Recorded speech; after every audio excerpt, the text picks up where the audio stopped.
A service of KIBMradio.com, the Internet's home for an all old-time radio.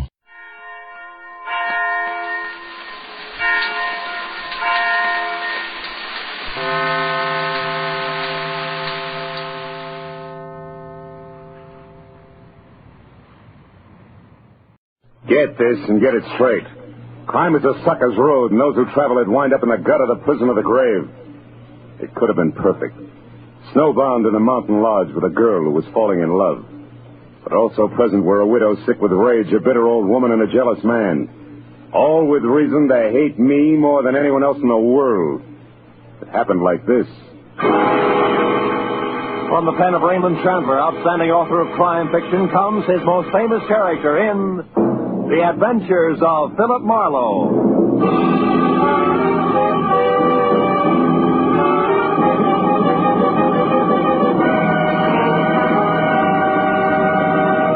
Now, with Gerald Moore, starred as Philip Marlowe, we bring you tonight's exciting story, The Grim Echo.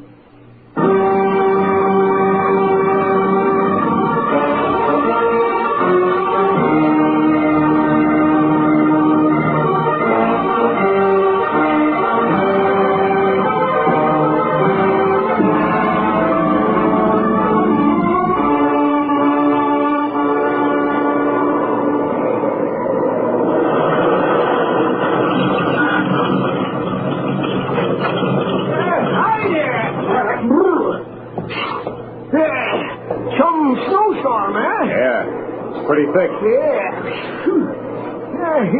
You're lucky you caught me, son. Yeah? It was just frozen up.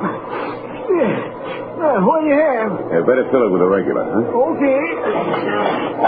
Does that mean that you're aiming to go on? That's right. Gotta get back to L.A. I wouldn't advise it, son. Old Jacker sure wouldn't. Liable to hit 10 below, they say. Yeah?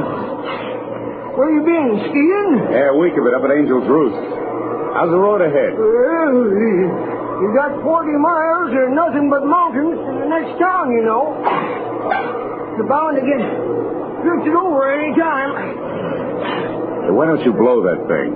Huh? What's the tariff? Oh, call it $3 even. You know, I've been running this Mobile gas station here for 20 years, and I know these storms are nasty. Oh, thanks. Yeah, I'll be all right. Yeah, that's what you all say. Out on the road, you could freeze to death. Real easy. That plaid shirt I'm wearing, you're ripping me, Pop. Listen, that shirt won't even start to keep you warm on a deserted highway in this blizzard. Take it from old Jacker and Son, I know. Yeah, well, thanks anyway. So long, old Jacker.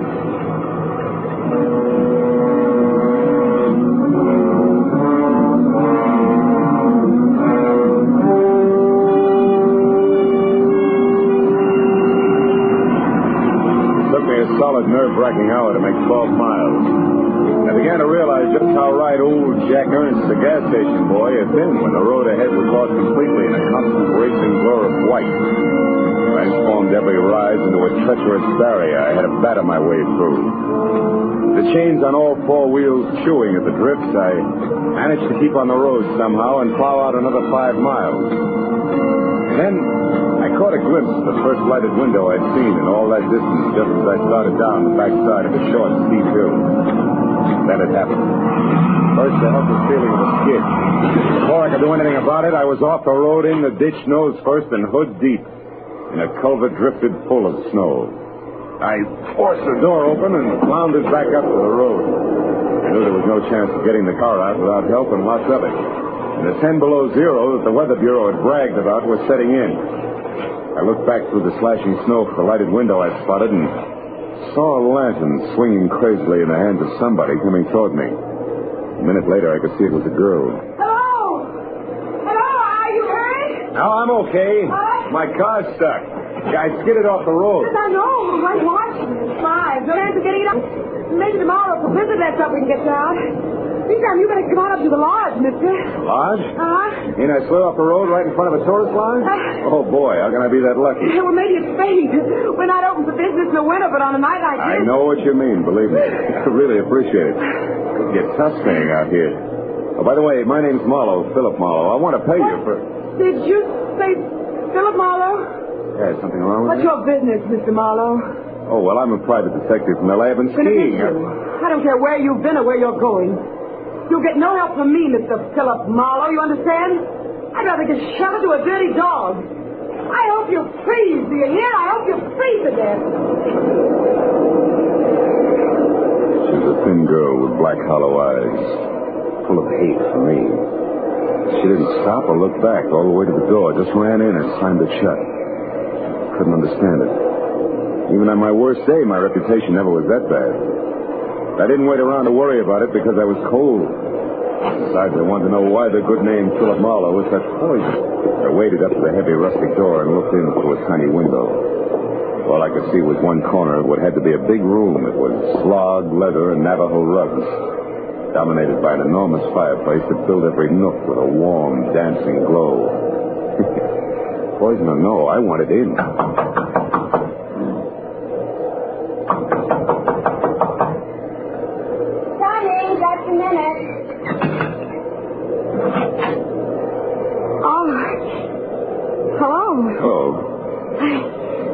You picked a bad night to travel. It sure did. Oh, well, won't you come in? Oh, sure.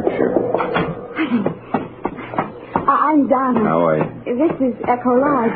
We're not open now, but, of course, you can't go on in this storm. No, I can't. Besides, my car's in a ditch. Well, you'll be spending the night then. I'd love to, but there seems to be two schools of thought on that subject. Well, what do you mean? Well, I don't know why, but, I don't think I'm very welcome. Why do you say that? Well, I'll tell you why, Donna. Well, Helen, do you know who he is? No, we haven't gotten around to the magic of my name yet, Helen, but maybe you'll be good enough to tell me. Oh, Bielanski. Does that mean anything to you? Bielanski? Oh, Helen, yes, Bielanski. Virgil Bielanski was my husband. Virgil Bielanski was Donna's brother, and Virgil Bielanski was the man that you shot down and killed. Do you remember? I remember it all right. 6 months ago, a trail that led up a blind Los Angeles alley to a garage where stolen cars were switched. I remembered the pair of vicious blue eyes glaring at me over the sights of a blazing .45. I remembered shooting back fast. When it was over, I was alive and he was dying. And later, the coroner's jury decided I killed in self-defense. The savagery here in the eyes of the woman who had been Virgil Bielanski's wife said that decision meant nothing. Yes.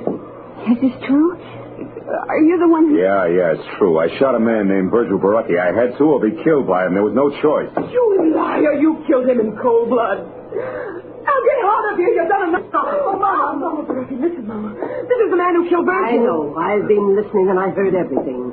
Go find Ralph for me, Helen. Then you'd better go off your workshop for a while. Did you hear me? I said this is the man. I said go call Ralph now. At once. Tell him to open the cabin. Then go back to your carving. Can't turn a man out in this weather, not any man. You stay, Mr. Marlowe. All right, Mom. So, you're Philip Marlowe, the private detective. You don't look much like I'd imagined you. Do people ever? Perhaps not. Oh, would you mind fixing the fire? Needs another log. Oh, not at all. You, were stopped by the storm, Mr. Marlowe? Yeah. My car skidded into the ditch about 50 yards down the road. I see. Almost at our doorstep, you might say. Rare coincidence, isn't it? Almost too rare, Mrs. Bielanski. I'm sorry the circumstances are painful for you. I've grown used to that kind of pain, having lost both a husband and a son. Fate up to now has never been very generous. Do you believe in fate, Mr. Marlowe? I don't know. Oh, some things happen for which there's no explanation, maybe, no explanation? But... Who knows? Perhaps everything happens according to a prearranged schedule. And for a purpose. Oh, come on. You don't really think I was deliberately shoved off the road at exactly this spot for a reason? Oh, you might admit it's strange, though, that there was a house nearby just when you needed one, and that it was our house. Oh, thank you, Donna. It's only soup, but it's hot and there's me fresh bread. The coffee will be ready in a few minutes. Go ahead, Mr. Marlowe. Sit down. It'll do you good. Thanks. looks wonderful. In the meanwhile, I'll check up on Ralph. He should have the cabin ready by now. It's small, but will be comfortable. There's a fine big oil heater in it. I haven't worked one for years. You won't have any trouble. Tell me, who is this Ralph? Ralph Coleman, young fellow who lives near here. Ralph works for us in the summer. And looks after us in the winter. He's staying over tonight because of the storm. He was my son's best friend. Oh, don't let the soup get cold, Miss Marlowe. The soup was thick and delicious, and the coffee was rich, black, and steaming. Donna sat across the table and watched me eat. There was no hatred in her eyes. I looked for it closely. It wasn't even animosity. Only confusion and, for some reason, a shadow of fear. But as an hour slipped by and the conversation came easier, the shadow disappeared.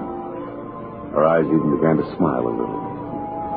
When I'd finished down to the third cup of coffee and started to help her clear the table, the cup slipped. We both grabbed for it, caught one slim inch from breaking, and wound up together on the floor. Our faces close. Why, Phil, we did it.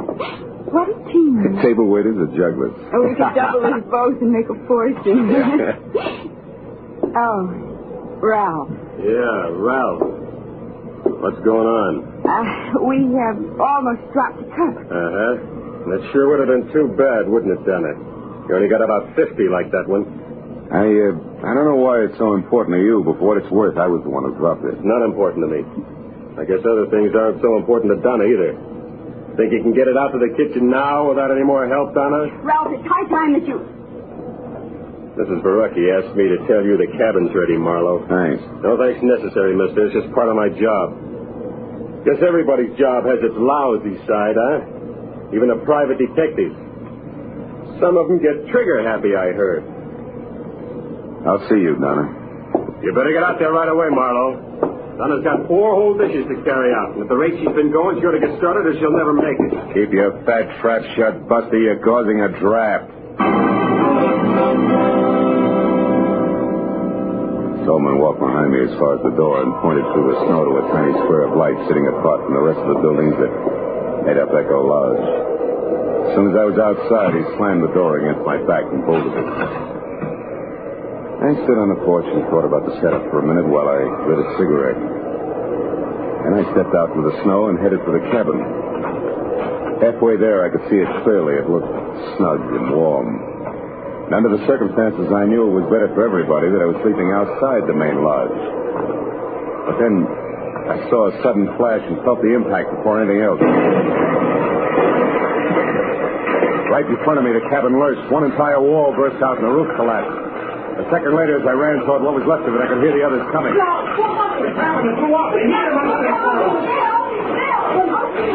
you all right? Yeah, I'm okay, Donna. What happened, Marlowe? I don't know, Tolman. But I can't understand it. The heater exploded? Yeah, Helen, that's the way it looks. But it was working okay when I left. I guess it's not going to burn, though. The snow put it all out. Oh, just another few seconds and you'd have been in there. You'd have been killed. Yeah, maybe that was fate, too, huh? Maybe. Donna, get away from here. Helen, I wish you had been in there, Marlowe. You deserve it. Stop it, Helen. He's got no business here. Stop it. Oh, let me alone. Lord, after what he's done to us, how can you bear even to look at it? Oh, Helen, come back here. Let her go. This is an accident, Donna. An accident, you hear? They happened. Don't say it, Marlowe. Oh, sure. Everybody knows accidents will happen, Mrs. Baracki. Of course. Oh, then let's get back into the house before we freeze to death. You can have my room now. I'll sleep with Donna. Come along, all of you.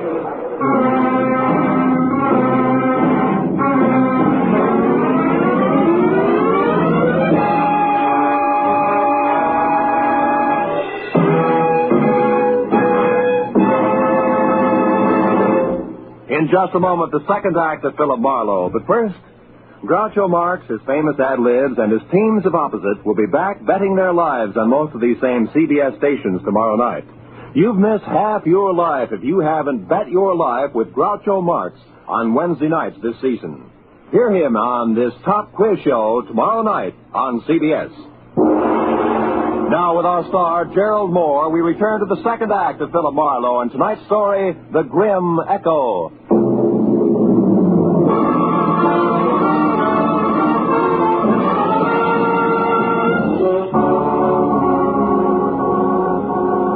was a dreary little procession that trudged back toward the lodge again from the shattered cabin. I said nothing and pushed hard against the storm as far as the front door. But when they were all inside...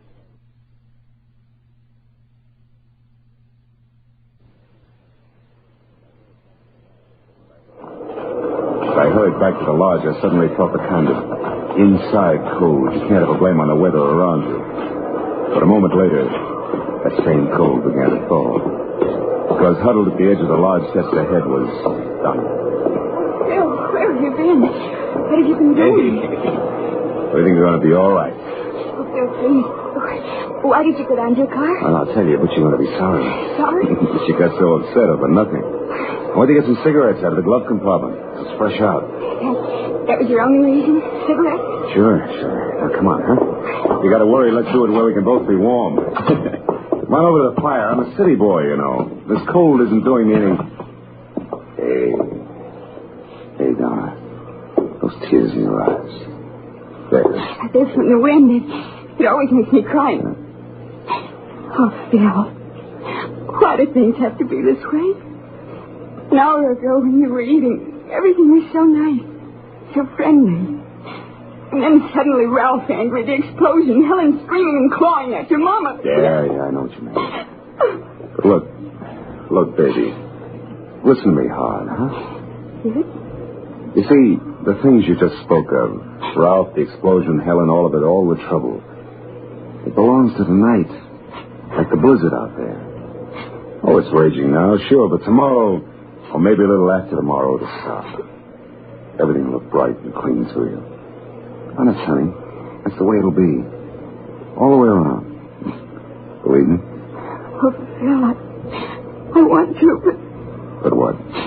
But you're talking about tomorrow. I'm worried about tonight.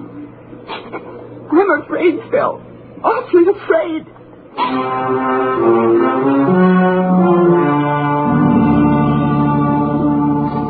I spent the next 10 minutes trying to convince Donna that there wasn't anything to worry about.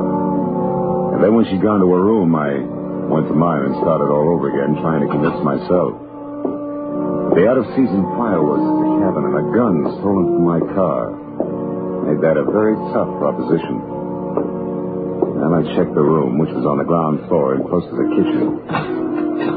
And then I bolted the door and looked forward to some much-needed sleep. After that, I took off my shirt and shoes only, got into bed, and waited for sleep, which a weekend of skiing made more important than a cabin full of hate. Suddenly, I was wide awake and sitting straight up in bed. The footsteps could have belonged to my dream. The door that closed couldn't have. I scrambled out of bed and ran to it, but it was still bolted. So I turned to the single closet in the room and opened it sharply. It was empty, except for a long, thin finger of light that streamed through a keyhole. A keyhole that belonged to a door at the rear of the closet that gave out onto the kitchen. Obviously, the closet had once been a pantry. I tried the door, but it was bolted from the kitchen side. I got into my shoes, grabbed my shirt, and ran out of the room, around to the kitchen, and smack into a very surprised Ralph. Marlowe, what are you doing up and rolling around? I'm a sleepwalker. What's your excuse? Come on, let's have it. I'm still playing target for tonight. Marlowe. I know why you're here and exactly what's on your mind. I will, not before. Well, have we come to terms? All right, let's go. I'm here because my room is on the ground floor, and I heard somebody cross through the house and come into this kitchen. So I decided to investigate. You're a liar. You're in my room, Tolman, and you know it. You got in through the door that leads into the closet. Come on, Buster, let's level. We're keeping each other awake. Listen, Marlowe, I don't like you. Honest? And I don't like the way you and Donna are... The way we're what? Come on, boy, get it off your chest. Never mind that now. Look at this.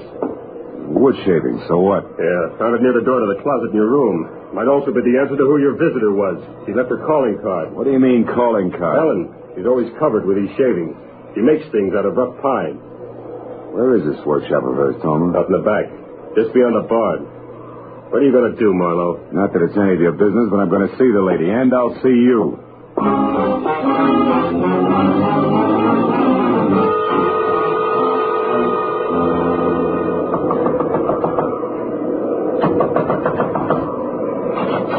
What do you want?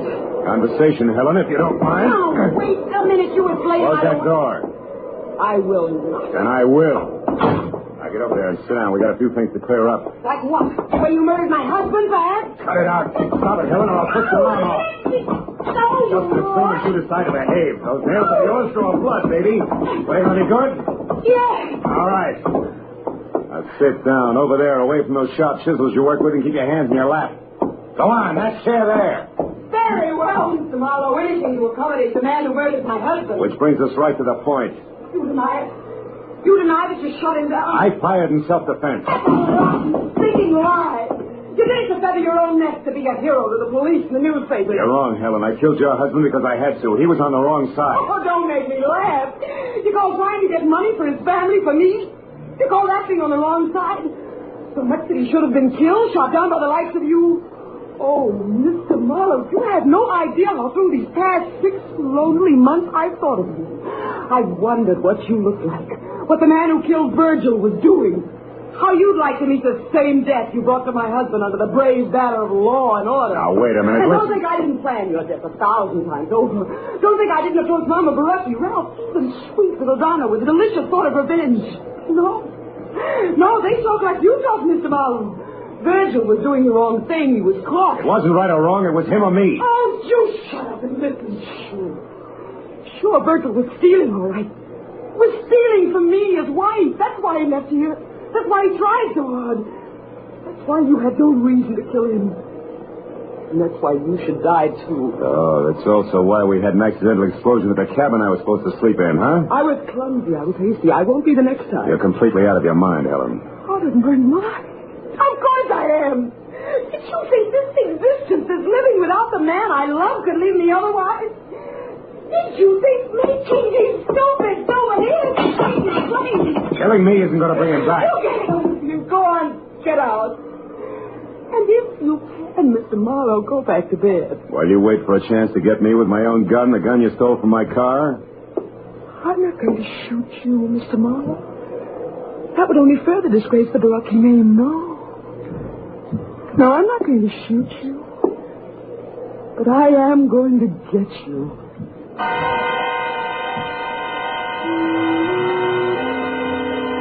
For a long, chilling moment, I stared into the eyes of a half-crazed woman standing in front of me. The ice-cold, bottomless eyes that a cancerous hate had destroyed as something human. And as I turned and started out of the room, I knew that I'd made a mistake that night. Virgil Bielanski had died in my arms. A mistake I had to correct before it was too late. And there was nothing left of Helen but the ruthless machinery of a mind dedicated to murder. I headed back to the house to talk to Mama Bielanski, which I figured had to be the first immediate step. But when I'd gone only a dozen yards from the workshop, I stopped. Bill, I'm over here. Donna, what are you doing out here? I couldn't sleep, Bill. I was too worried about you. And then when I saw you leave the house from my window and head for the workshop, Bill, your face. Oh, it was Helen. She got a little upset in there. A little? Oh, look at you. Your pocket ripped off your shirt, your face scratched. Oh, it's all right, Bill, Donna. No. Hey, my pocket ripped off. The gun. Oh, Bill, why did you tell me, please? Now, hold it, Donna. Give me a second. Yeah, sure, it adds, all right. Now, look, get over there, inside the barn, and scream. Long and loud, huh? Scream? Yeah, it's our only chance. Go on, do as I say, Donna. Scream. All right, I'll do it, Bill, whatever you say.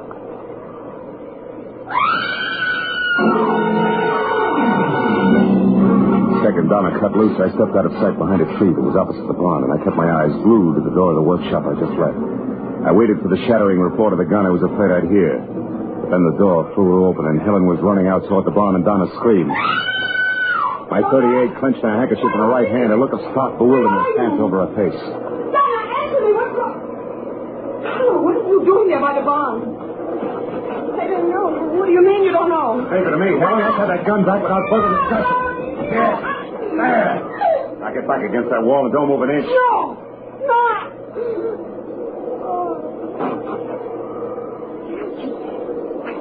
So what is all this? Attempted murder, honey. She's all right. Attempted murder? You mean Helen here was going to try and kill someone? Yeah, herself. Suicide? Suicide. That would be called murder and pinned on me. It's going to be her way of getting even. I know, Bill. I can't believe She tried to once, honey, the explosion at the cabin. When that failed and everybody knew how she felt about me, a warped mind hit upon this little plan, and all the pieces would have fit tight, too. What pieces? What do you mean? That one we argued. So she came to my room tonight and ripped the pocket off this plaid shirt so that we'd find it clenched in her hand after she was dead. You see it? 3, she stole my .38, which has my fingerprints on it. And 4, she left an obvious clue on the floor of the kitchen, a wood shaving that would bring me out here on the run. So everybody could find me close by when it happened. Oh, yeah, it was tight, all right. Tight as a hangman's noose. And then she was going to shoot herself, Phil, just after you left her. And that's why you made me scream? Yeah. And that's why now, Donna, later tonight, I'm going to tell her something that I intended to break to her gently. Something I was going to tell Mama Baraki first. Something I hoped would straighten her out. What, Phil? Well, your brother Virgil didn't die the moment he was shot, Donna. He lived long enough to ask one thing of me.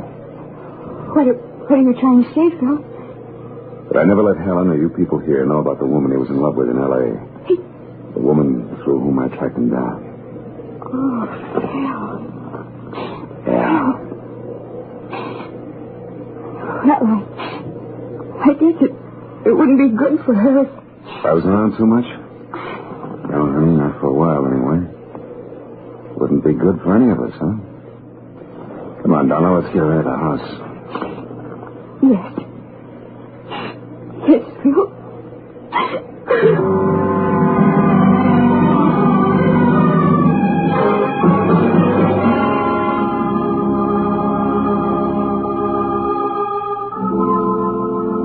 Well, it was the next morning.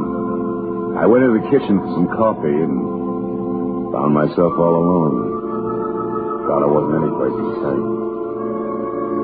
So I got my things together and walked slowly down to my car, and when I got in, I didn't feel like leaving. Not right away. And I was glad that warming up my motor was a smart thing to do. Gave me time to light a cigarette and think. Look around. I thought Echo Lodge where I could see Donna waving goodbye from an upstairs window. I'd see her again in a little while. It was a small world, all right. Full of echoes. And just think how the web of paths we call coincidence had brought me and those who knew and loved Virgil together. Someday, maybe, Donna and I would be looking for each other. And those paths would make it a lot easier.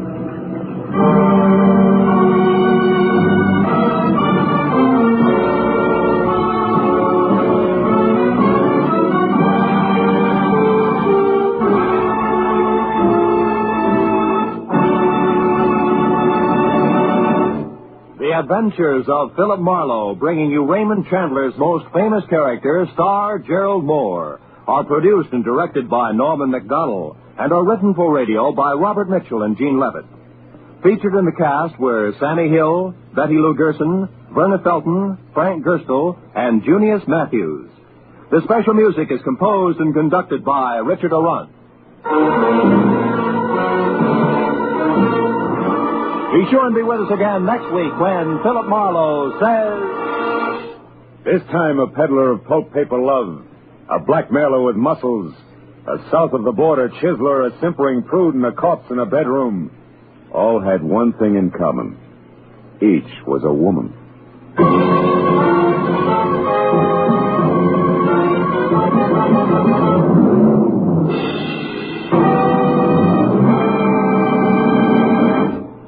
Al Jolson will pay another of those wonderful visits to Bing Crosby this Wednesday night. And the gags and songs will again fly thick and fast. Bing and Al will team up to sing Waiting for the Robert E. Lee and Whispering. And as for the gags, well, just tune in on most of these same CBS stations. Remember, that's this Wednesday night, the CBS Bing Crosby Show.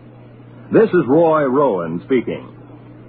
Now, stay tuned for Pursuit, which follows immediately on most of these same CBS network stations.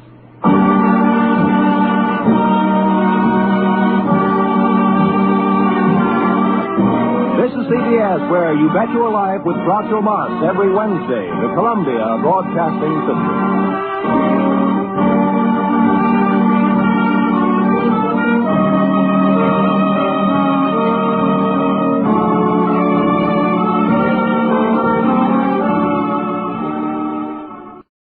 And now, Gangbusters! Gangbusters, presented in cooperation with police and federal law enforcement departments throughout the United States. The only national program that brings you authentic police case histories.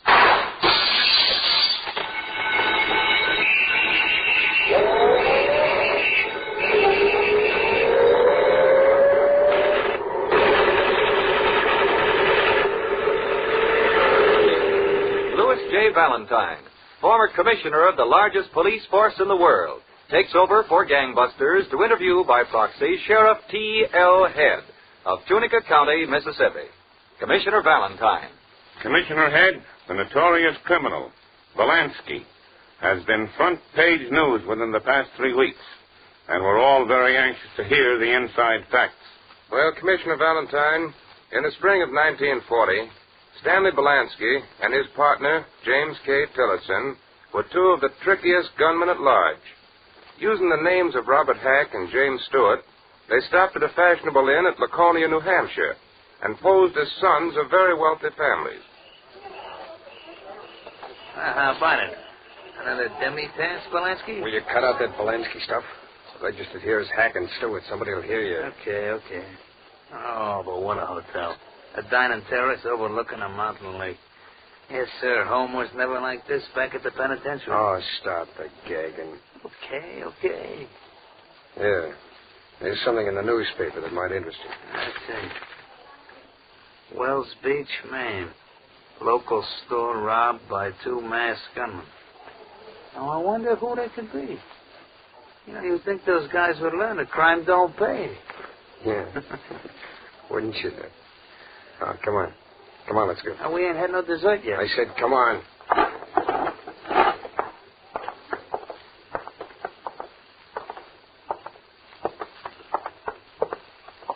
Okay, here.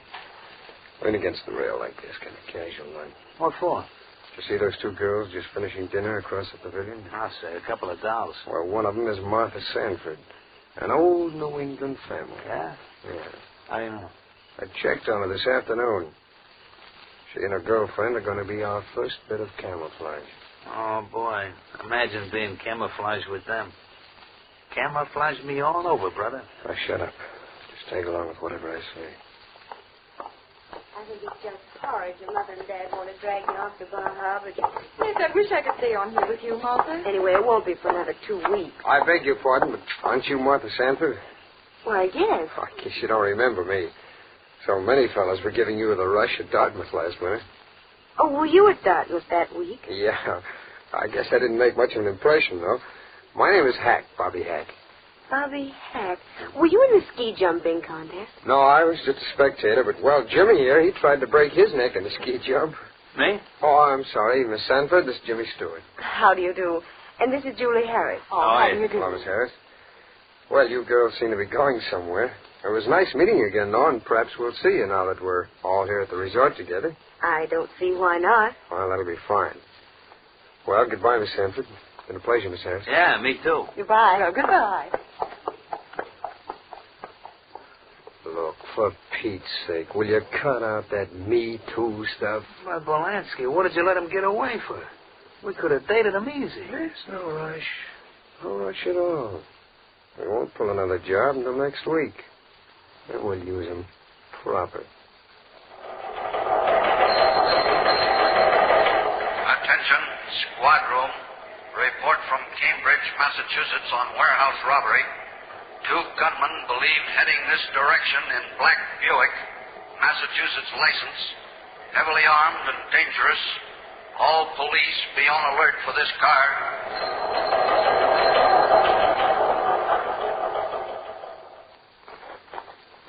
Come on, let's get in the car, will you? Those girls don't come, we'll go without them. Yeah, okay, go ahead. Get in.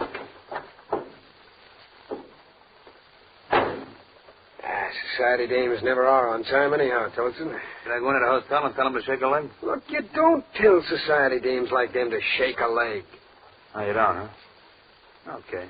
But I'm still sick of waiting. Oh, here they come now. Hello, have we kept you waiting? Well, if 1 hour ain't long, you ain't. Oh, don't pay any attention to Jimmy, girls. I'm trying to cure him of the habit of saying ain't, but he says some of the Harvard boys say it. So... Oh, really? Hop in, girls. Jim, get in the back seat with Julie. Okay, you're the boss. And he does have a grouch. Indigestion? You'll get over it, Martha.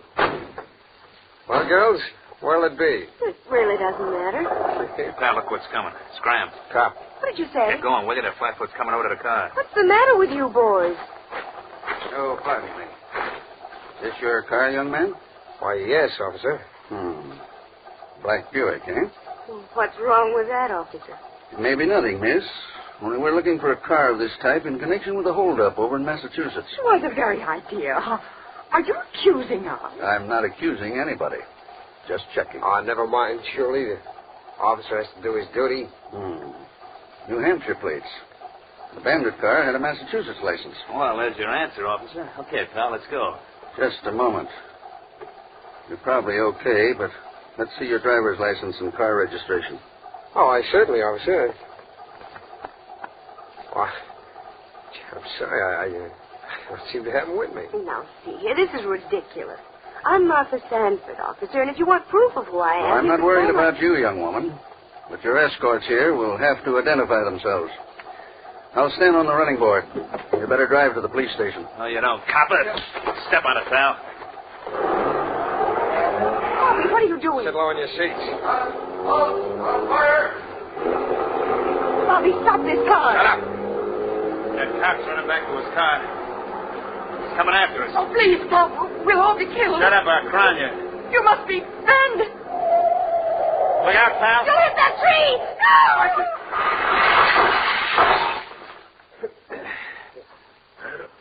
Bielanski. Yeah. You okay? Yeah. I just had my wing knocked out. You help me out of here. My back. My back. Come on, get me out of here, will you? Yeah. There we are. Okay. My back. Oh, I'm dying. Come on, Bielanski, we got a blow. Yeah, you said it. She'd die.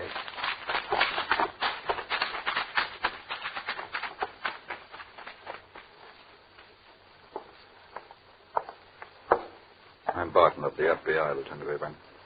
They told me at the station I'd find you here at the hospital. I'm glad you got here, Mr. Barton.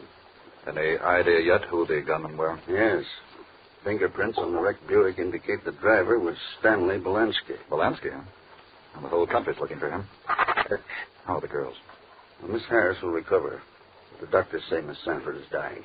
Oh, that's terrible. Her back was broken. She's right here in the emergency room. This way.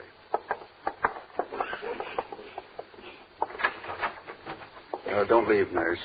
We may need you as a witness. Good Lord, how young and pretty she is. Miss Sanford, can you see this picture I have in my hand? Is that Bielanski's picture, Lieutenant? Yes. It's not clear. Hazy. I'll hold it closer. Yes. Bobby Hack. He said... You're positive, Miss Sanford? Yes, I know. I'm afraid there's nothing more we can do here, Lieutenant. She identified the picture just in time.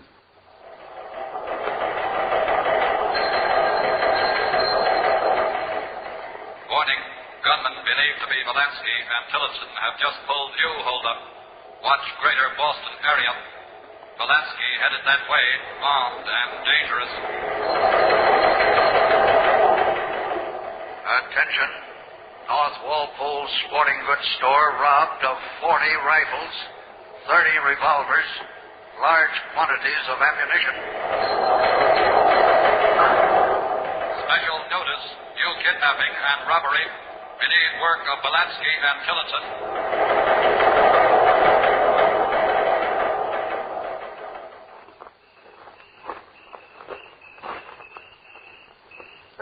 Three Oaks Inn and the rocks are Gloucester. You know, Tillotson, this is one of the swellest views on the whole North Shore. Let's skip the scenery, Bielanski. It's after midnight. Let's get to work. You know, New England ain't healthy for us no more. I want to get this job over with and head south like we planned. Okay. Just think of it, though, pal. This hotel's full of people. Come on, will you? Will you come on? Okay. Oh, look, the manager's bedroom's that window up there on the second floor. Yeah. We can climb up this trellis. Okay, I'll go first. Just like Romeo climbing up the trellis. Watch it. Yeah.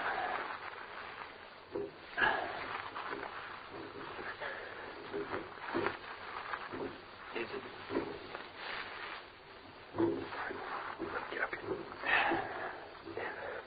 There it is. There's a telephone trunk wire. Got it. Right. Okay.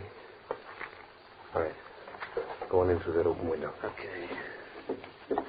Watch it. All right, come on. Flash your light.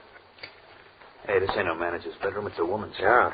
What is it, Joe? Don't make no noise, lady. You make another sound and we'll choke you right out of this world. Now, who are you? Are you a guest here? I'm the cook, but no good will it do you. Take us to the manager's room. You let me be. Why, you fat cow, I'll break your neck. Mrs. Leary, is anything wrong in there? Mrs. Leary. Who's that? Quiet. It's burglars, Mr. Brown. Wrap that gun around her head. What is this? What's going on? Get your hands up. Why? Get your hands up. You're Brown, the manager, ain't you? Yes. Now, get this straight. You've got a lot of wealthy guests here. We're going to go around to each room. You're going to knock on the door and wake them up. We're going to rob every one of them. No, I won't. Do what we say, mister. And after we rob all the guests, then you'll open the hotel safe. We're doing a complete job. Yeah. Spring house cleaning. And don't try any funny work. The telephone wires are cut. We're way off on these isolated rocks, and if necessary, we can kill everyone here. Boy, this will go down in history. Robbing a whole hotel at one time. Yes, Commissioner Valentine. For over 2 hours, Bielanski and Tillotson held everyone in that hotel at gunpoint. And that, Sheriff Head, was one of the most daring robberies in years.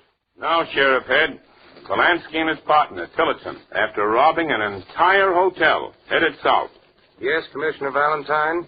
And they pulled so many big robberies in the South, our time doesn't permit us to enumerate them. But the gunmen continued to follow out their plan of camouflaging themselves by going around with only the leading families and the finest girls.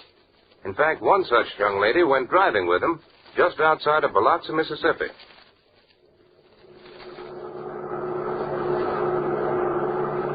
It's awfully sweet of you young men to drive your way out to my uncle's like this. I do hate riding on buses. Isabel, it's easy this week. Be sweet to a girl like you. Yeah, besides, you're good camouflage. Camouflage? Oh, he means you're so pretty you dress up the cars. Oh, you know, I never thought I'd like northern boys, but I feel like I've known you two all my life. Oh, here's my uncle's house. Turn in his driveway. Okay. I know Uncle's going to be glad to see you. To see us? Uh-huh. All right. Does he know we're coming? Why, sure. I telephoned him and told him I was bringing out the nicest young man. Hey, that your uncle's car in front of the house? Why, yes. Hey, wait a minute, Isabel. Just who is your uncle? Well, I told Never mind his name. There's a police car there. There's a star on it. Well, what's got you boys so upset? Just because my uncle's a sheriff? It's a trap, pal. He brought us here on purpose. Now, why should I do such a thing as that? Because you probably read the account of the holdup at the Wiggins Bank. Bielanski, a guy's coming out of the house. Yeah, I see him. Well, that's my uncle. Yank the dang back in the car. We'll hold her as a hostage. Come here, you. No, you don't. Oh, yeah, the heck with it. Go on, step on it.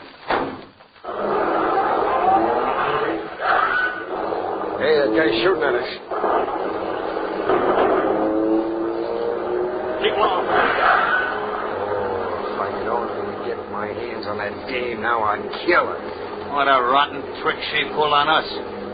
I'm telling you, Bielanski, it's getting so you can't trust nobody. Nobody.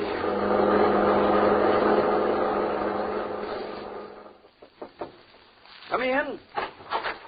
Hello, Captain James. Well, Barton, what brings you down to Biloxi? Those two bank robbers whose description you broadcast yesterday. The ones who robbed the Wiggins Bank. I flew down as soon as I read about them. Flew down? The FBI must want them mighty bad. They sound like the men we've been chasing all over New England. Bielanski and Tillotson. I'm sorry, but we haven't even got a clue on them, Barton. Well, Captain James, I've been studying their method of operation for weeks. And I've got an idea of how we might get on their trail. Yeah? How? Well, those gunmen never hide out in the usual places. They appear in public with respectable girls and pose as young men of wealth. By Godfrey, that's how Sheriff Howard's niece almost caught him. Now, it's only a hunch, Captain James. But I have an idea. If we canvass the restaurants and entertainment spots, we may find Bielanski and Tillotson spending some of their money right under our noses. This cafe we're coming to isn't exactly the highest class spot, Barton, but it's very popular. Well, we might as well try it, Captain James. We haven't had any luck yet.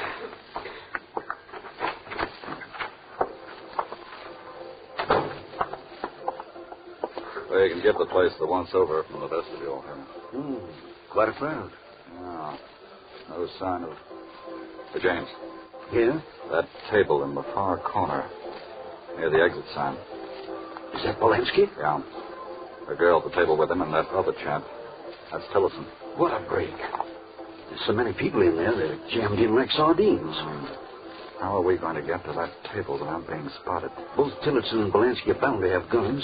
If they ever start shooting in that crowd, it'll be a wholesale massacre. Yeah. Wait, I've got an idea. Here's a couple of waiters' aprons. Yeah.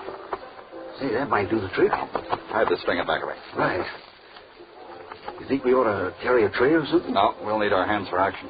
I'm ready. Now, remember, James, we've got to grab those rats before they can pull their guns. If they do spot us, jump to the table. Yeah? Knock the table over and pull the tablecloth over their heads. Right. Okay? Come on.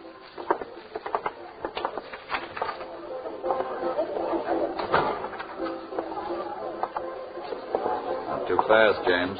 Not too fast. Yeah. The girl's looking this way. Yeah, I see her. Keep walking. Just a few more steps.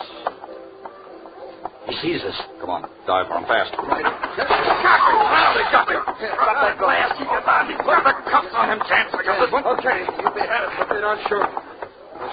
Okay, Bielanski, start walking. You and Tillotson are all washed up.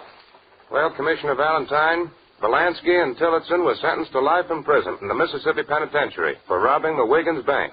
But just 22 days ago, on October 5th, at 8 o'clock Friday morning, 4 prisoners were loaded into the truck cage at the penitentiary to be taken to the prison farm. One of those prisoners was Bielanski. The prison truck was driving along the road.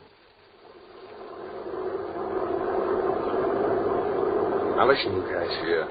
I think we're safe because they got us in this iron cage in the back of the truck here. Well, we had a .38 smuggled into the prison. Kennedy's up next to the driver. They think he's a trusty, but he's got that gun. And he's going to poke at the driver's ribs. Then things are going to happen and happen fast. You ready? Right. Okay, Kennedy. Stop this truck or I'll blow your head off. Come on, Kennedy, open this cage quick. Okay, come on, throw that driver in there. Come on. That does it. Now, hold on, guys, we're going places.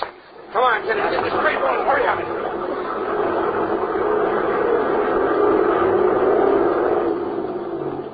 Emergency.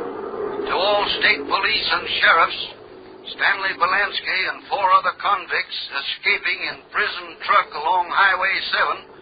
These convicts all armed and will kill. Block all roads. Block all roads. Attention, all police. Attention, all police. Bielanski and convicts who abandoned prison truck and kidnapped women and children have released victims and are now fleeing in black Buick sedan along road to Tunica. Be ready to shoot it out with fleeing convicts headed by Bielanski. Kennedy, look. There's lights in the road up ahead. Must be cops. We can run them down, Bielanski. You guys lie down on the floor of the car. Get down. Okay. You're going to shoot out with them? No cop's ever going to take me again, I'll tell you that. All right, then. Here we go. Come on. Hey, they didn't get us. Just ahead, there's a road to the left. Leads in the swamp. Take it. Every cop in the South is after us. I'll kill them. I'll kill them if they ever get anywhere near me. Hold on now. Gonna take that turn. Look out the tree. I can't. Look out.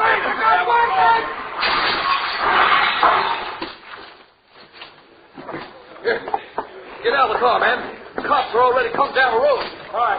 Come on, fellas. Take to the swamp. It's our only chance. Come on this way. Right on. Come on, man. Keep going.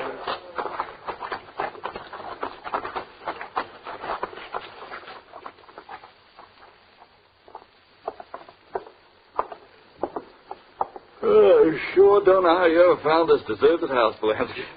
You're mighty good. Yeah, those fools were out looking for us in the swamp. But you and me was having ourselves a good night's sleep in this house here. Sun will be up in a few minutes. Yeah. How are we going to get out of these parts? Don't you worry about that. I got more tricks up my sleeve than these hicks down here ever dreamed of. I think we ought to get going, then. Hey, Bielanski. What's the matter? There's a whole army surrounding the house. What? Men, dogs, guns. By the dirty rats. Yeah. All right, I give up. I give up, coppers. I'm through. And this time, Bielanski, you're through for good. Yes, Commissioner Valentine. Just 3 weeks ago today, Bielanski was caught in that deserted house. And tonight, he's once again in the Mississippi State Penitentiary for life. This has been a very, very interesting case, Sheriff Head. Bielanski could have been a real success in life. But instead, he has nothing to look forward to except prison bars.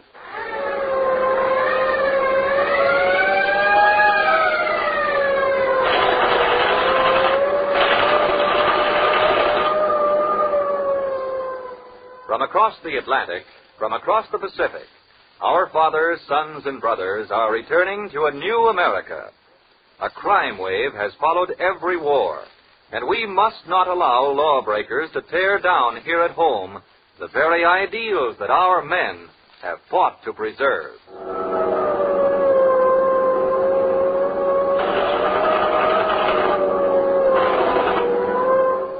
Gangbusters is a Phillips H. Lord production. Proudly we hail.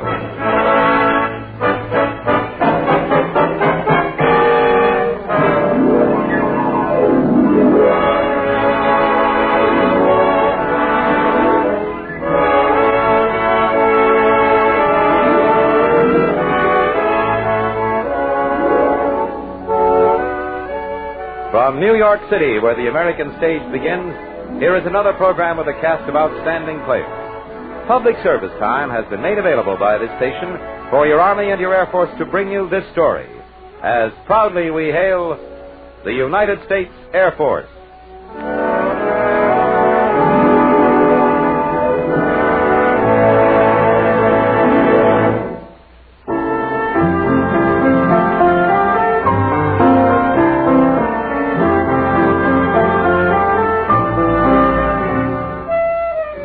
Our story is entitled Focus on MiG Alley, as proudly we hail Silver Star winner Major George McKay, jet photo reconnaissance pilot, and all the officers and men of the 67th Tactical Reconnaissance Group, U.S. Air Force.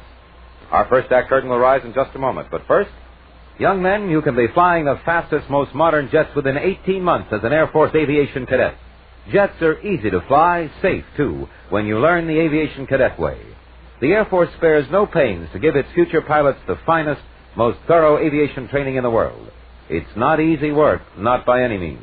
It takes a good man to make the grade, but the rewards are worth it. Here's what you'll get when you complete training: the silver wings of an Air Force lieutenant, earnings of more than $5,000 a year, and an unlimited opportunity for leadership in the jet age. If you're interested in a career in flying, begin as an aviation cadet. To qualify, you must be between the ages of 19 and 26 and a half, single, and a high school graduate. For further details, visit your nearest United States Army and United States Air Force recruiting station immediately. And now your Army and your Air Force present the proudly we hail production, Focus on MiG Alley.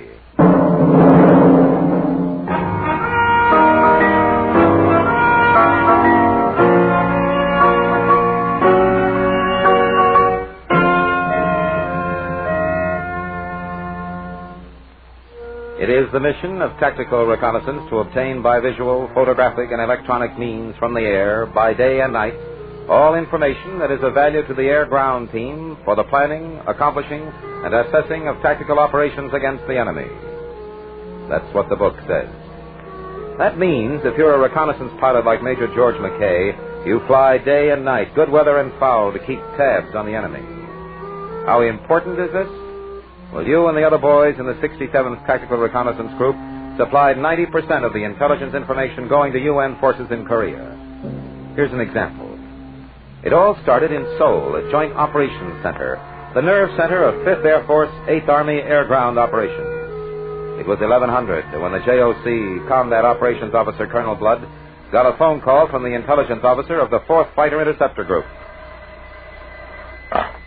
Colonel Blunt speaking. Major Riker here, Colonel. What have you got, Major? Trouble, Colonel, trouble. What kind of trouble? MiGs. Our Sabre Jet boys report a high MiG count this morning. Where? Well, both our morning flights report the same thing. Lots of MiGs parked in the red fields across the Yallow at Antung and Tatung Ku. Bringing in reinforcements, are they? Right. We figure they've got 200 MiGs at Tatung Ku, about 300 at Antung. That is high. And that's not all, sir. That's enough. Our boys say they also saw twin-engine bombers on the ramps. A lot of them. Bombers? Are you sure? That's what they said, about 140. 140? The Reds never had nearly that number of bombers, or MiGs either, for that matter. Well, just passing it along for what it's worth, Colonel. Of course, a visual count like this isn't always too reliable. Visibility being what it is from 30,000 feet across the Yallow to Antung, but... I understand, Major. With all those bombers the Reds might be fixing to hit our airfields. That's what we figured. And all those MiGs. They could clobber our Suyo Dam strike this afternoon. Yeah, and that dam is less than 100 miles from those red fields. Well, Major, we've got to get a reliable MiG count before sending out this afternoon's strike. Well, we have another Sabre Jet patrol due back any minute. Won't do. I'm going to check with my operations deputy and intelligence here. But there's only one way to handle this. What's that, sir? I'm going to call Colonel Day's rec wing. We need immediate photo reconnaissance corroboration.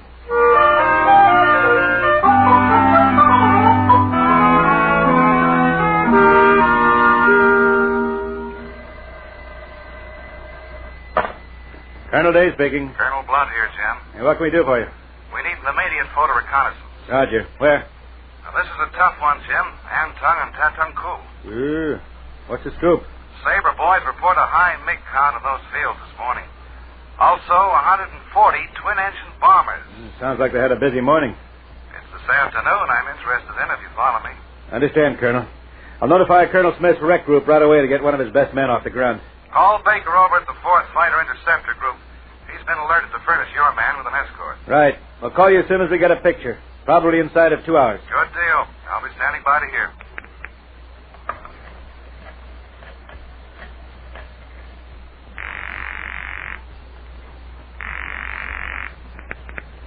Colonel Smith. Jim Day here. Got a hot one for you. JOC wants a rec mission at once. Now, here are your instructions.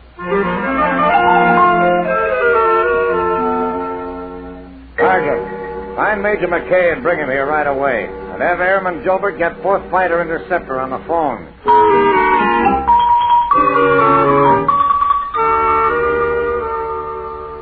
While the sergeant located you, your colonel called the 4th Fighter Interceptor Group, Colonel Royal Baker. The 4th is just on the other side of your field at Kimpo, outside of Seoul. Just had a call from Colonel Day at Wing Operations. JOC wants a photo mission sent up immediately. Yes, Bob. Operations people just told me about it. Up to Antung and Tatung Ku. That's the baby, all right. What kind of cover do you want for your boy? Normal cover ought to do it. 12 high cover at 35,000. 8 medium cover at 25,000. And 4 right with your photo boy, okay? Who's it going to be? One of our best, Major McKay. We'll take good care of him. You sent for me, Colonel? Well, McKay just came in. I'll send him right over. Good. We'll be starting briefing pretty soon. 5 minutes tops. Right. Bye. George, better get into your flight gear right away. What's up, Colonel?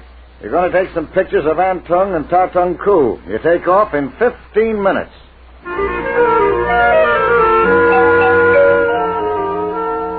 And that's how you first learn what sort of work you'd be doing that day. A few minutes later, you're dressed for work. Your colonel's checked you out on what he knows about the mission, and you're in a jeep bouncing across Kimpo Field to the briefing shack of the 4th Fighter Interceptor Group to meet the Sabre Jet boys who'll be your escort. Outside, there's an old friend of yours, Captain Ralph Banks. Hey, George! George McKay! Hey, what do you say, Ralph? Oh, I guess you'd be the wreck pilot on a deal like this. Yeah, Roger. We don't send boys on a man's job. There are going to be 24 of us Sabre Jets. Make sure you do that job. Well, with what I've been told about the high MiG count, I'll need every one of you. Remember, I haven't got any guns. Buddy, that's one thing I can't forget. What did you guys say? Alone, unarmed, and unafraid. No. We say alone, unarmed, and unafraid. Well, this time at least you're not alone. Well, buddy, I don't want to ever be alone in MiG Alley. You and me both. Guns or no guns. Briefing about to start? Yeah, any minute. Squadron commander just went inside. Well, then let's us get inside and get the dope, huh? Fine. Dick Ayresman will be the formation leader. Oh? I'll be your close cover leader. Well, suits me. You've got me back in one piece before. Well, try to do the same this trip. Hope so. JOC wants pictures of Antung and Tatung Koo real bad.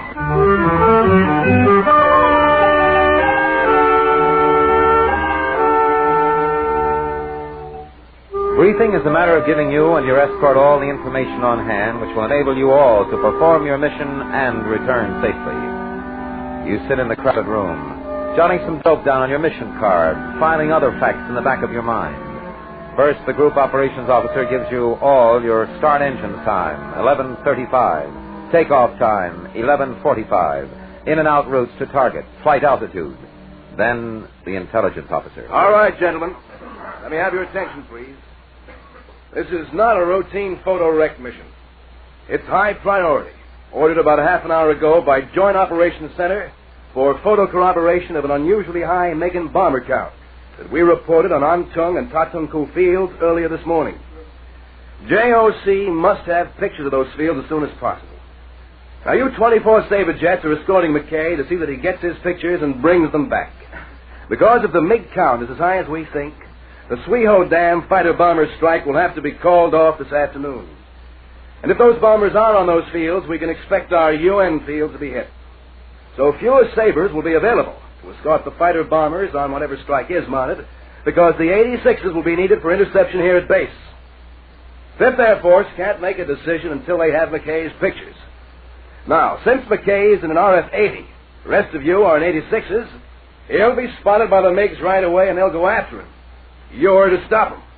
Now, you can expect to be outnumbered, and you can expect plenty of flak here at areas B, C, and F, and all along the Yalu in front of both Antung and Tatung Koo. Any questions? No questions. Intelligence has just told you all that's really important. Plenty of MiGs and plenty of flak, and the Reds will be determined to stop you from getting your pictures, as determined as you'll be to get them. Then the formation leader, Major Erisman, takes over. I'll lead the high cover of 12 at Angels 30. Brian will lead the 8 medium cover at 20,000. And the Banks flight will take care of close cover, sticking with McKay all the time. You're all familiar with how the MiGs operate on a mission of this type, so there's nothing new on your evasion tactics. Radio, we'll go to Baker Channel after takeoff, Charlie Channel approaching the target area. Now, one thing, if you get hit, try to make the west coast where you... And that wraps up the briefing. On the way out, Banks gives you a nudge. You're in good hands, buddy. We'll get those pictures, and no sweat. What kind of camera you got in there today? Long range, K-22 in the nose. Oh, that means you'll be making runs right at the target, pointing your buggy like on a gunnery run, right? Affirmative. Forward oblique, we call it. What altitude? Well, I'll start my runs at 10,000, break off at 6. There's no need for us to go up any higher than 20,000, then. We can let down to 10,000, and you give the word. Good deal, buddy. See you upstairs. Right. 10 minutes.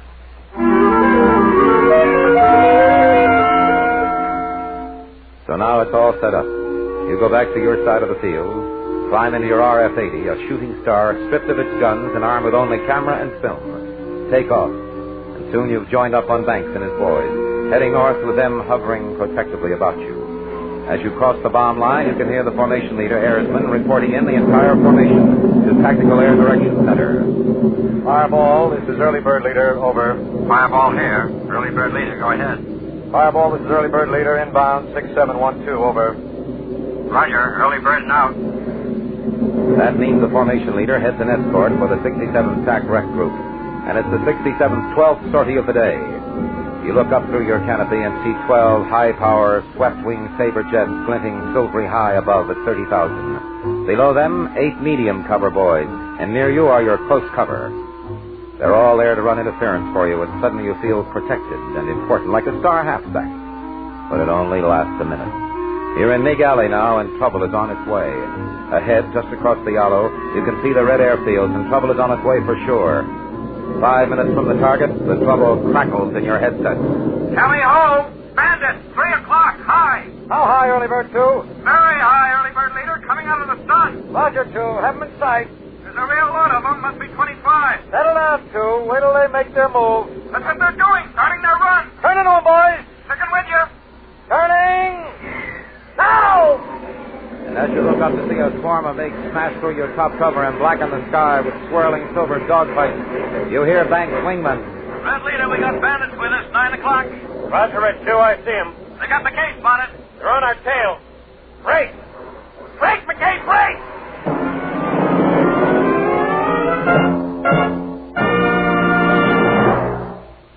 listening to the proudly we hail production Focus on MiG Alley. We'll return in just a moment for the second act.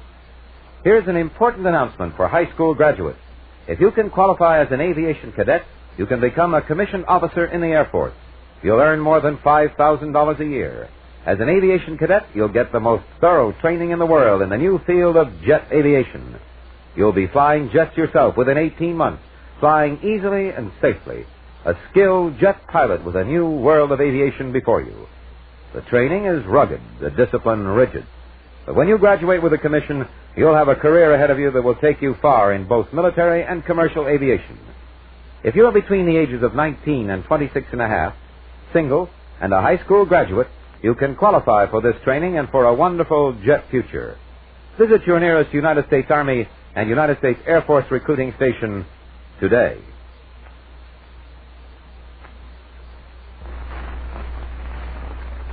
You are listening to Proudly We Hail, and now we present the second act of Focus on MiG Alley.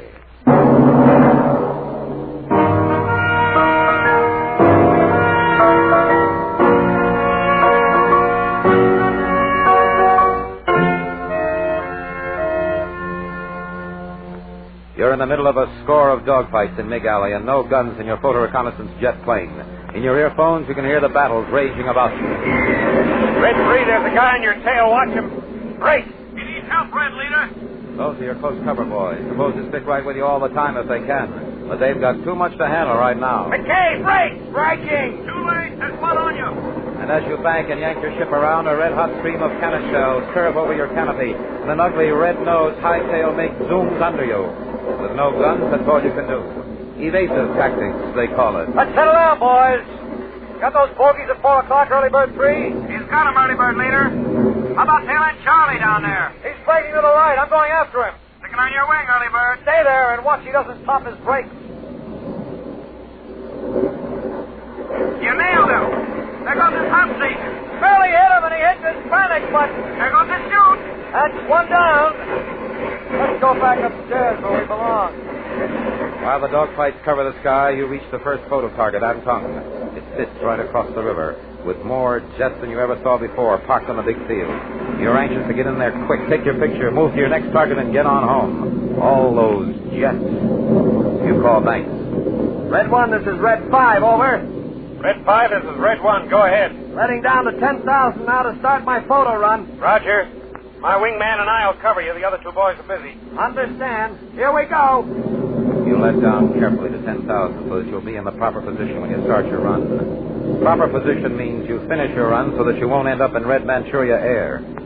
At 10,000, you call Banks. Red Leader, this is Red 5. How's it look? No MiGs now. Make it fast. This is Red 2, Red Leader.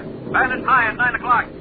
Have them in sight, Red 2. Can you make them, McKay? Yeah, going in then.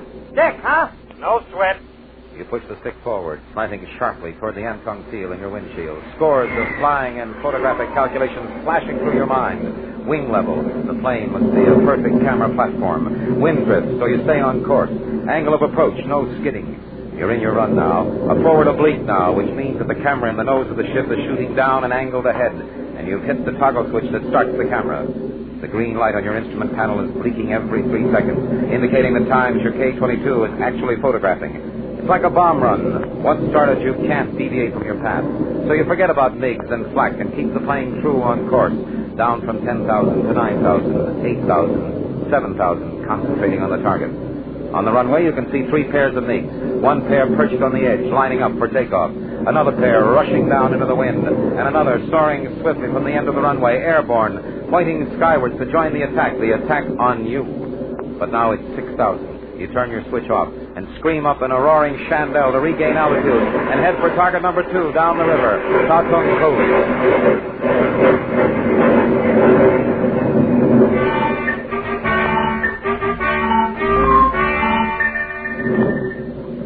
Red 5, did you get your pictures? Have, yes. Good pictures, Red Leader. Need you take some more? Negative, buddy. That run was enough for here. Good deal. Then let's call out of here down to the next target for a run there. Roger, buddy. Up to 10,000 again.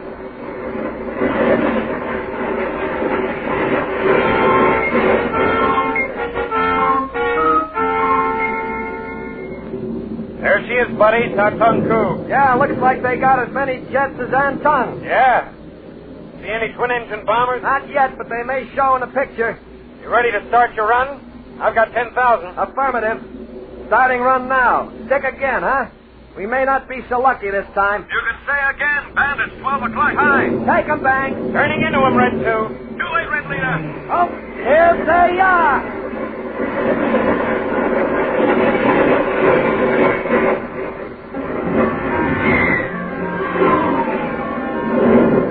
Screaming down out of the sun before your escort could get between you and them, two fat, deadly MiGs draw beads on you, and now you feel absolutely naked. You really miss not having guns now. With guns, you could fight back. But photo-rec pilots aren't supposed to fight back. They're supposed to evade and deliver their pictures home. So you evade, using every trick in the book, some that haven't been written and many you never thought of until this sweating, fearful, vulnerable moment. As they slant down to you, you start a slow turn to give them an easy deflection shot. And just as they're about to start firing, you brake sharply to the left, bank, yank, and then pop your dive flaps and watch the murderous pair shoot past and away. Nice going, McKay. You got rid of them. Yeah, they almost got rid of me, buddy. Ready for another try? How's it look? Looks clear to me, Red Leader. Look again, Red 2. 6 o'clock medium. I see him, Red Leader. 10 of them. They're starting the run. We can take these babies. Let's go. I'm going too, buddy. Keep those boys busy. So again, you start into your run, pointing the nose and its camera Ta-tung coup field across the Yalu, keeping your plane on the slanting run you're committed to. Over your left shoulder, you see two MiGs whistling down in neat firing passes, the red glowing embers of their cannon shells marching closer and closer to your tail. And as they skid out of their diving banks, the shells shoot out ahead of you. And then another pair of MiGs run on you from the right. And then you're at 6,000 feet, not a minute too soon. And you brake sharply into the curve of the downpouring MiGs. Jam your throttle to the firewall and roar down and away in a screaming, turning dive as the MiGs shoot over your canopy.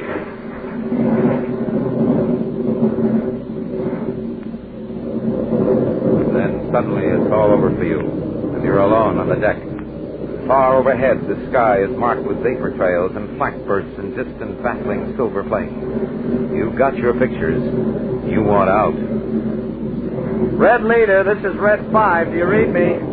Loud and clear, Red 5. Over. I'm ready for home. How about getting me there? Gathering up my little flock now, Red 5. You have me in sight? Affirmative, Red 5. Joining up on you now. How about the rest of the formation? Early Bird and his high and low cover boys are in a hassle right now. They can't leave. Now let the Tigers stay. I'm ready to return to Pigeon. Right. We're with you. Make sure you get those pictures in the soup and develop. Good deal. I'd hate for anything to happen to them now.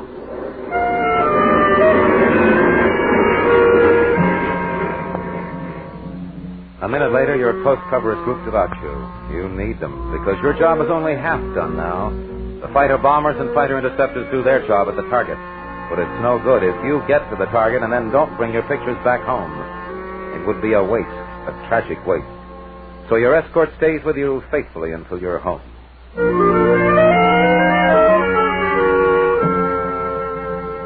On the ground, your camera is taken from the nose of the plane and into the photo lab. And you go into your 15th Squadron intelligence room for debriefing. You're tired and sweat-soaked. You would like nothing better than a cold shower and a cold drink. But you've got an intensive cross-examination to go through first, debriefing. No point is too small for the intelligence officer. No casual answer will satisfy him. Like this. You say it was rough? Yeah, I'd say it was rough. How do you mean rough? In what way? Oh, MiGs, mostly. How many MiGs? Well, I didn't get a chance to actually count them. Well, were there 20, 30, 40? Well, the first bunch that bounced me, I'd say maybe 30. When was that? About 10 minutes out of Anton. Are you sure it was 10 minutes? That's pretty far out for them. Well, maybe closer to 5 minutes. Where'd they attack from? High cover spotted them. 3 o'clock high, they said. 3 o'clock. Compass direction? East. How high? Well, they said very high. Must have been close to 40,000 feet since high cover was at 30,000. You sure high cover was at 30,000? Where were you? And so it goes. And then you get down to the business of the target. After you give him your visual count of MiGs and twin-engine bombers and anything new you saw at either field, he lets you go. You go over to the photo lab to see what's happened to your pictures. Colonel Smith and you enter together. Inside, all sorts of people are waiting for the results. Everybody's heard about the mission. How's it go up there, George? Well, I ran into a little trouble. I heard it was something more than a little. Couldn't have been too rough, Colonel. I got the pictures. Think they'll turn out? Sure of it. Good man. Hey, where's my photo interpreter? Right here, sir. Ah, Lieutenant Burns. The case pictures ready yet? In the wash now. Sergeant says in a minute. I will read them wet. Print them up later. That's what we figured, Colonel. In the meantime, get Colonel Day over at Wing on the line. Yes, sir. Colonel Blood at JOC is waiting for the dope now. So they tell me. Well, we hurried all the way. Bet you did. On the way back, especially. Oh, ball and jack all the way, Colonel. Colonel, I'm calling for Colonel Day. Give me Starfire. Were those 86 boys right about that high MiG count, George? Well, pretty close from what I could make visually. Starfire, Colonel Smith calling. Give me 621. I will soon know for sure. 621, Colonel Smith calling. I'd like to speak to Colonel Day. Colonel Smith calling, sir. Just a minute, please. Colonel Smith, Colonel Day's in the line. Smith here, Colonel. Got the dope, Bob? Any minute in the wash now. Thanks, Sergeant. Just slap it down on the table here. And turn the light on under the glass. Just putting it on the table now, Colonel. Hold on and I'll give you a count. See now. Anton, 37 MiG-15 swept wings in the marshalling area in the east end of the main runway. Hold it, Burns. Yeah. Colonel, we have 37 MiGs at Antung, east end of runway. Go ahead, Burns. On the parking ramp on north side of runway, 48 single-engine MiG-15 type aircraft. 48 MiGs on parking ramp on north side of the runway. There are about only 8 twin-engine type jet bombers at Antung, 10 of them at Tatung Ku. Anything else, Burns? That's it, till I can make a more detailed study of the print. That's the poop so far, Colonel. Well, thanks a lot. We sure appreciate it. That's our job, Colonel. It's pretty fast, even for you boys. Hour and 3/4 from when I phoned you is pretty good. I'll tell McKay here. He took the pictures. How soon can we get the print? We'll start running them off now. Have them to you by courier in 2 hours tops, plus a more detailed photo interpreter report. Good deal. You know, I'm glad that bomber report was wrong. But you've still got a high MiG count. Yeah. Certain things may be changed this afternoon. Understand. Bye. Thanks again. Bye.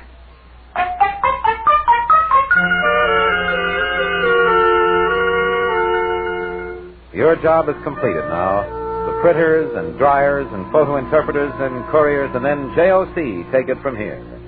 And everyone was pleased with the results. Your pictures corroborated the unusually high MiG count. That being the case, JOC called off the Sweeho Dam strike. I'm glad they did. That dam is pretty close to their MiG bases. The pictures also showed those fields are still strictly MiG bases. Oh, no twin-engine bombers like we thought. Not many more than usual, very few. Oh, well, that's good news. At least we won't be bombed ourselves for a while. Yeah. And what sort of strike did JOC send out instead of the dam? One to North Korean headquarters at Pyongyang, another against supply concentrations at Wonsan. Oh, well, that's a little further away from those red fields. Good move. How'd they do? Great. As far as our wreck pilot there could tell from his before and after visual. Oh, you reconnaissance guys are everywhere. Well, we also had a couple of photo Joes up there for bomb damage assessment, but our photo interpreters haven't finished their report yet. Yeah, variety, George. That's what we have in this outfit. I believe it. Those guys you got flying for you, Colonel, they're quite a bunch. Yeah, they're quite a bunch.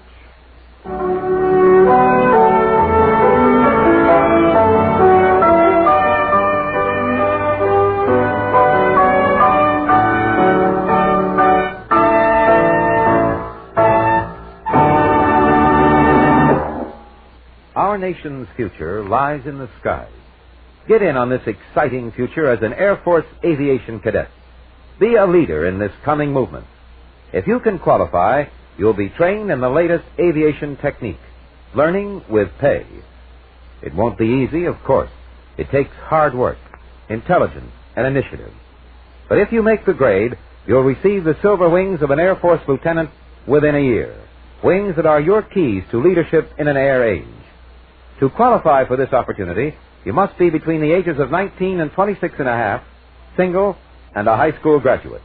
If you can measure up, see your local Army and Air Force recruiting officer today. It's an air future. Win your place in it now as an aviation cadet.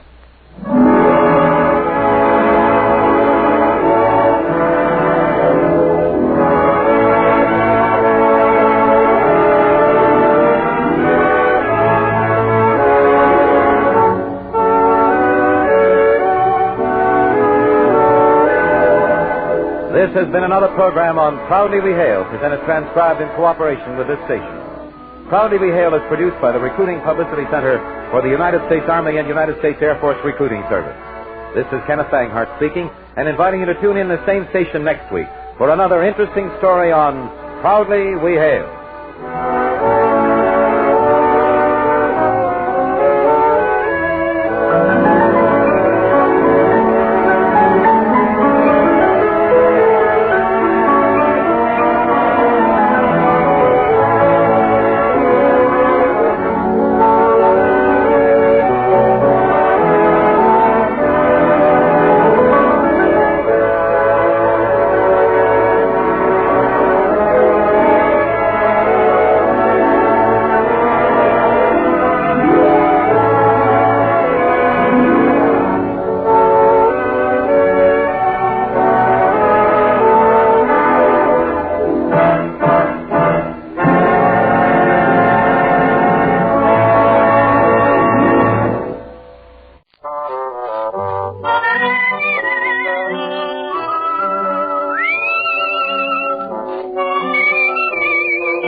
Here's Dick Powell as Richard Diamond, private detective.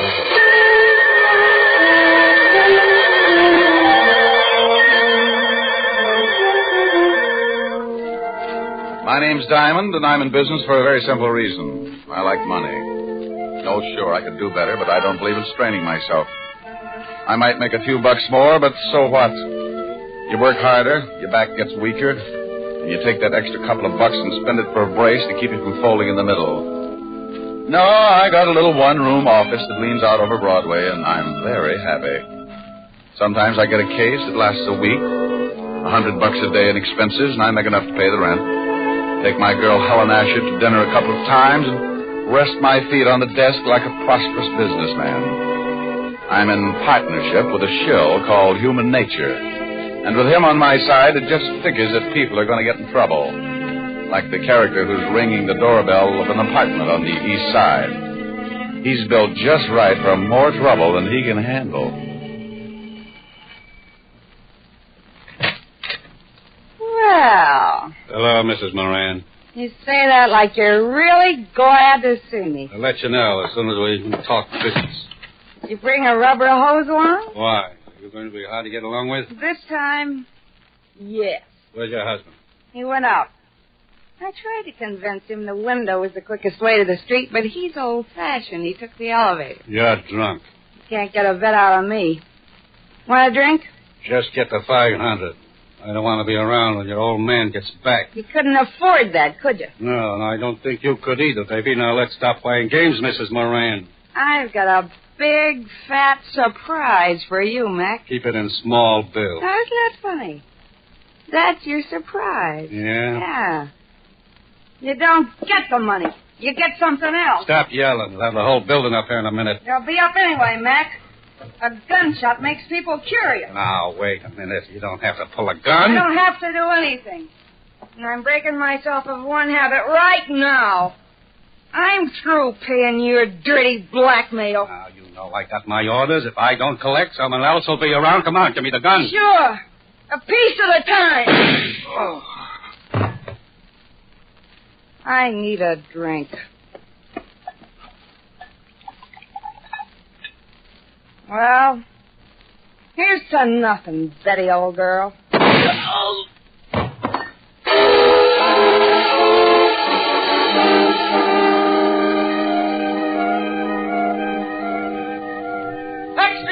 Read all about it. Matt Mason shot to death in blackmail plot. Socialite Betty Moran kills gangster, then takes own life. Read all about it. Paper. Hey, kid. Oh, paper, mister? Yeah. Hey, I'll give you the check. Oh, thanks. Wealthy wife of William Moran kills... Well, I have to call Mr. Moran. No sense to lose a good source of income.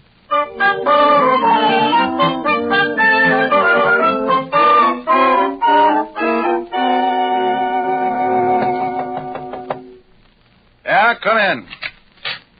Diamond? Over here. Oh. This clothesline, I couldn't see you. Do you always do your laundry in your office? Free soap. Pull up a chair, Mr. Moran.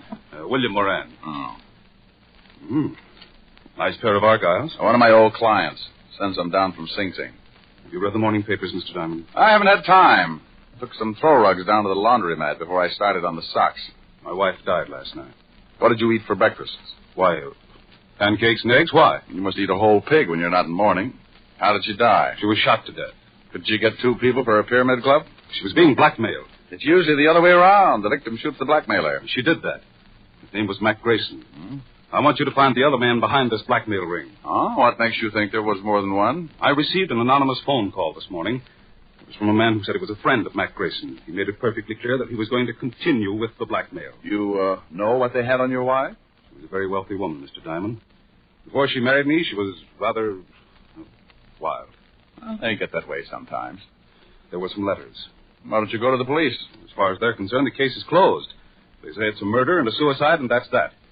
But I want to get the people who drove my wife to suicide. Okay, Mr. Moran, but if you want me to try and dig up your blackmailers, my fee is rather high. I want to start sending my laundry out. Money is no object. That's the nicest thing you could have said. $100 a day and the fifth of plasma. Plasma, Mr. Diamond? 100 proof. I never know what I'm going to run into in a case like this. I may bleed a little. You can reach me at Evergreen 45021. I'll write you a check. Here, use my pen. It's getting an inferiority complex. Do you know anything more about this man who called you this morning? No, only he said he was a friend of Mac Grayson's. Oh, there you are, Mr. Diamond. This should be enough of a retainer. Oh, yes. And that's all you know? I'm sorry I can't be of more help. Oh, you've been a brick. I'll get the rest from homicide. Thank you, and goodbye, Mr. Moran. Goodbye, Mr. Diamond, and good luck. Oh, I'm sorry. I knocked down some of your washing. There. Well, I'll be hearing from you. Well, that's the way it goes. 1 minute you're washing socks, and the next you got enough money to stake out a claim on every night spot from Mott Street to Harlem. Unless a particular blackmail ring likes to kill private detectives. I had a hunch the assignment might run into overtime, so I put in a call to a lovely redhead named Helen Asher. Francis, the butler, answered, and I told him to pass the word along that I might be late for my date. I hung up before Helen could get on the pipe and start screaming at me like a wounded eagle. I locked the office, went down to 5th Precinct, and an old friend, Lieutenant Levinson. He was in charge of the homicide detail and could tell me about the late Mrs. Moran and her victim. When I walked in, Sergeant Otis was polishing his billy. Hello, Otis. The lieutenant in? Well, Richard Diamond, the all-American gumshoe. Oh, you're just jealous because that club you've got is a better shape than your head. Lieutenant, Diamond's out here. Okay, send them in. Tell me, Shamus, how does one get to be a great big private detective? Slaving box tops? Well, you have to observe things, Otis, my boy. For instance, one look at your shirt and I can tell you've been eating well for a week. Why don't you either get it cleaned or stick it in a pressure cooker? Hello, Walt. Now, wait a minute, Rick. If you've got a body somewhere, take it to another precinct. Well, I'm a little short right now, but maybe I can dig one up. That was a swell one. Is this just a social visit, or am I a dreamer? It's about the Moran suicide. You handle it? Uh-huh. One of the neighbors called us. They're both deader than Otis on a double date. What about the Grayson guy she knocked off? Chief thug, couple of convictions.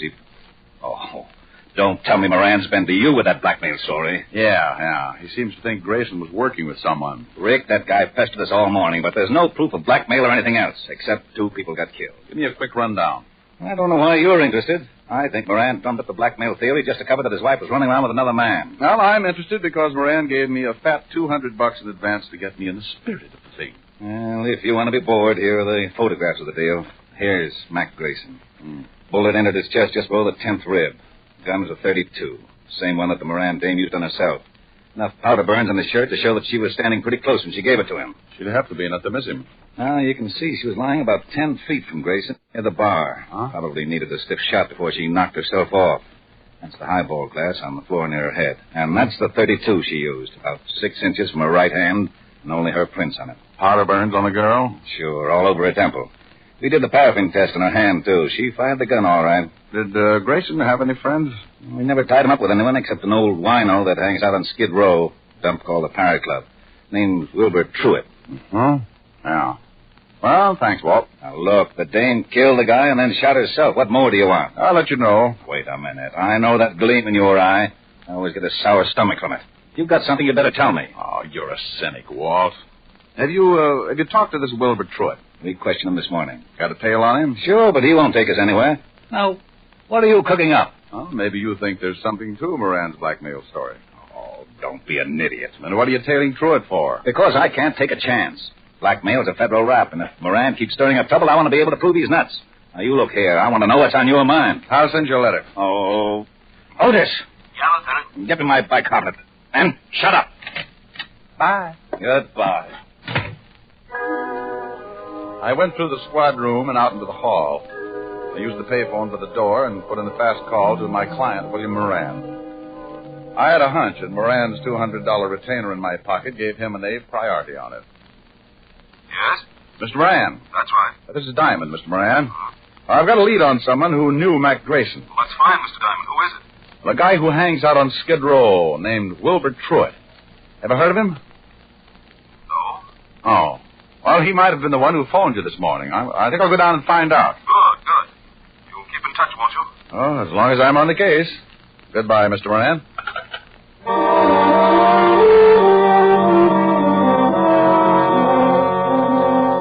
I left the 5th Precinct and headed for Skid Row. If you've never seen the street, it's a liberal education in the misery of human beings. Even the sun winds up with a hangover if it shines on the place too long. The Parrot Club was a cellar with a low ceiling and a drink of wine for 10 cents a glass. The smell of stale alcohol was so strong that if you opened the door to air the place out, the walls would probably cave in. I found Wilbur Truitt sitting at the bar with a dirty towel around his neck. He held the towel and a glass of wine in one hand, and with the other he pulled the towel, lifting his hand and the glass up to his mouth. You must have been an engineer. I learned this little stunt in grammar school, bucko. I started missing my mouth 30 years ago, so I use this towel as a sort of alcohol pulley. It cuts down the element of risk. Hate to spill a drop. You know a guy named Grayson? It's the shakes, bucko. I am completely exhausted after a night of revelry, and my hand waves like it was flagging down a caravan of whiskey trucks. Look, friend... But after one or two pick-me-ups, I am perfectly capable of lifting the glass by myself. And come nightfall, I'm in excellent condition to entertain my little friend. Oh, swell. Most cowards let the little fellows frighten them, and they end up in Bellevue, but I like them. They worried me at first, but when they found out how much I drank, they began to show the strain, and the shoe was on the other foot, so to speak. Oh, no. They tried to frighten me the first night, but I just kept right on with one bottle after another, and it finally drove them to drink. Now my DTs have hallucinations. We are rapidly building up a thriving community. What were you saying, bucko? Something about the evils of self-indulgence, but I've forgotten now. Good. In that case, I will let you buy me a drink. Oh, sure. Waiter, bring a bottle. You just gave me cold chills. If I lick your hand, it's only a sign of fond endearment. Okay. Now, do you know a guy named Grayson? I knew there was a catch. Are you a cop? No. In that case, I trust you. Besides, you are holding that lovely bottle. What about Grayson? First, a small glass of truth serum. First, Grayson. I can't stand to look, so I will turn my back on the bottle and tell you what I know. Mr. Mac Grayson, a very unsavory character who reached a sudden demise last evening, dealt in smutty past and made them pay off by milking his victims. He has only one friend, a Mr. Leo Fink. Now, please, I'm beginning to spit out wads of cotton. Where does this Fink live? Oh, you are indeed a heartless rogue. I was once. You aren't by any chance a spy from the Purity League? You get the bottle when I find out where Leo Fink lives. 1120 2nd Avenue now, please. Now, here you are. Don't struggle with the cork, bucko. I have just acquired the strength of an uncropped Samson. And as I gaze upon this ruby goblet, I am reminded of the fact that you are not the first to come seeking the whereabouts of one Leo Fink. Huh? Play it back in English. A thug with the disagreeable habit of twisting my ascot approached me not 10 minutes before you came in seeking the same information. Did you give it to him? I had to. One more pull on my tie, and dissipation would have been a thing of the past. Thanks, Wilbur. Here, buy yourself another jug. Oh, bless you. And good morrow, cousin. Here's to my love. Oh, true apothecary. Thy drugs are quick. Thus, with a kiss, I die.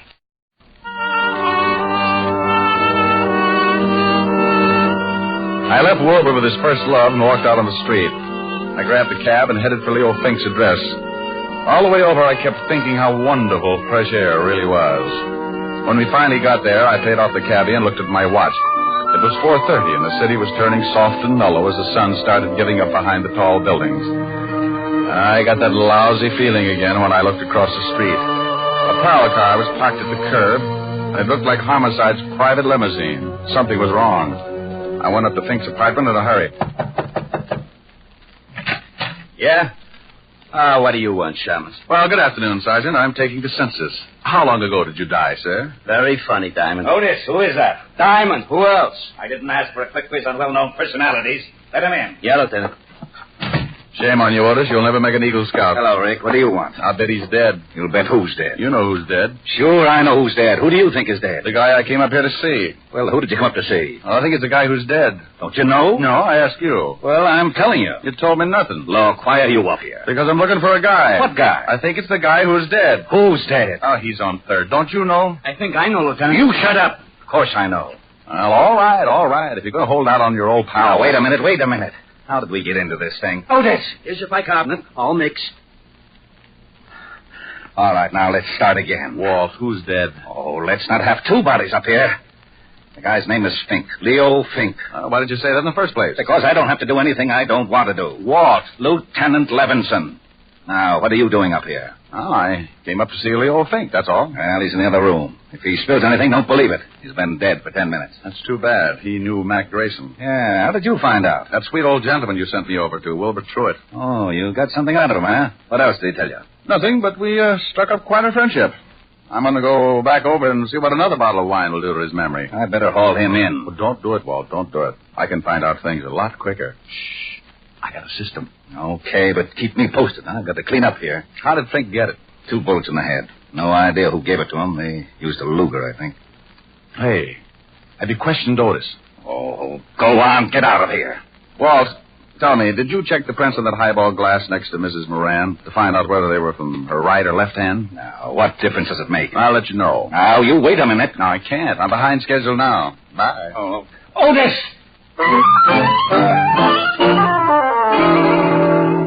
I went downstairs in a hurry and started back to Skid Row and Wilbur Truitt. I turned a corner and had a quick change of heart. That's far enough, Shamus. Wow. Oh, look what I picked up. All right. Get into this alley. Why don't you put that cannon away? It shows up like a pair of gums at a dentist convention. Turn around and get going. I can run if it would help. Take your time. You haven't got too much of it left. Stop nudging. You got a cold barrel. Don't you like it? No, but it helps. A lesson in the manly art of self-defense. Next time, don't get so close with a gun. Well, what do you know? A Luger. Okay, so I'm a Butterfingers. You got the gun now. What are you going to do? I got a mean streak, and it shows up when someone tries to kill me. I'm going to ask a couple questions, and if you don't answer them, you'll wish you'd picked on an octopus. Now, get up. Oh, you're a big one. Now, who sent you after me? I don't know. Who sent you after me? Honest, I don't know. Oh, wait a second. All right. The guy told me on the phone his name was Jones. Sure, first name's John. Now, wait. I know it's a phony, but he was recommended. You get paid for your work, don't you? Yeah, but this one I collect after the job. Where? I thought you'd gotten over that stubborn streak. Okay. The 8 o'clock ferry to Staten Island. He's going to slip me 2 bills. And you don't know his right name? No. Did you know Mac Grayson? I heard of him, but I never met him. Are you as handy with a .32 as you are with that Luger? Huh? Forget it. Next question. Who killed Leo Fink? That's a pretty big one. Okay, I'll word it differently. Who killed Leo Fink? I'll take the beating. Yeah. Well, I got a hunch this Luger of yours will check with ballistics. Come on. Homicide's still up in Fink's apartment. No, it's... What did you say? Okay.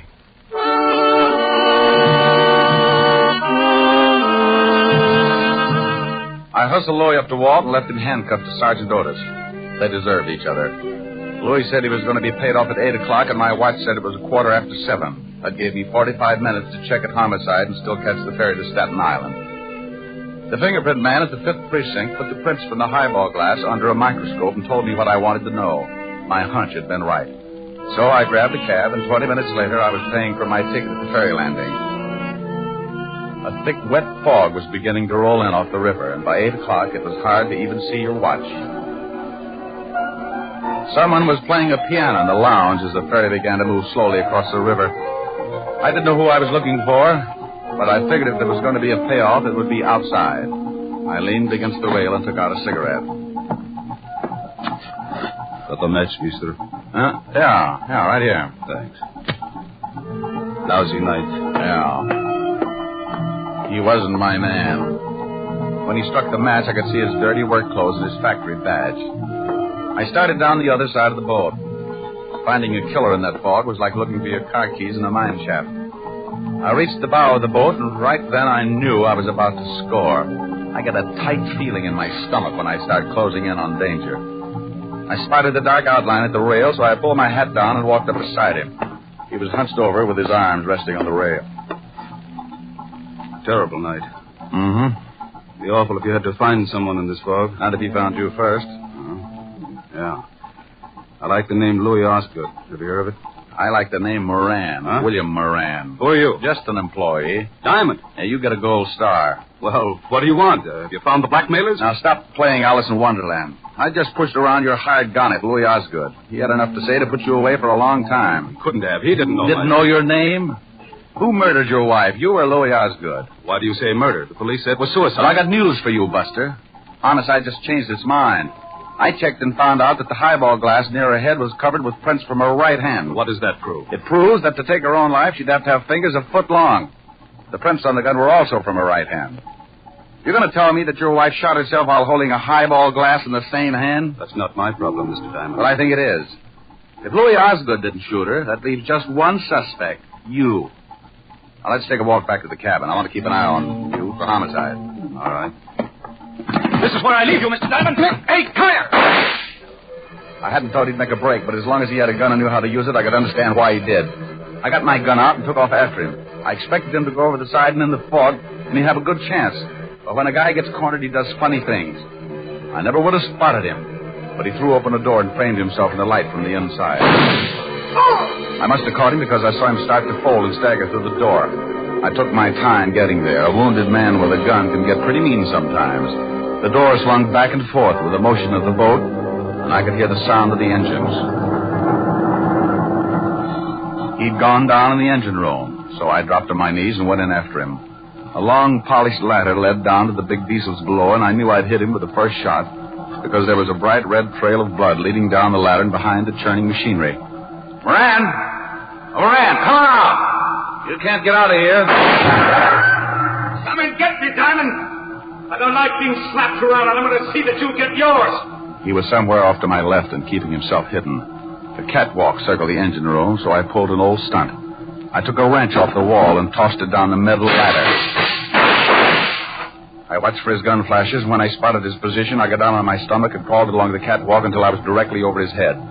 He was sitting in a lot of blood, and he didn't look like he had long to go. Come on, Diamond, I know you're down here. Surprise! Look at the birdie. What? Don't try it.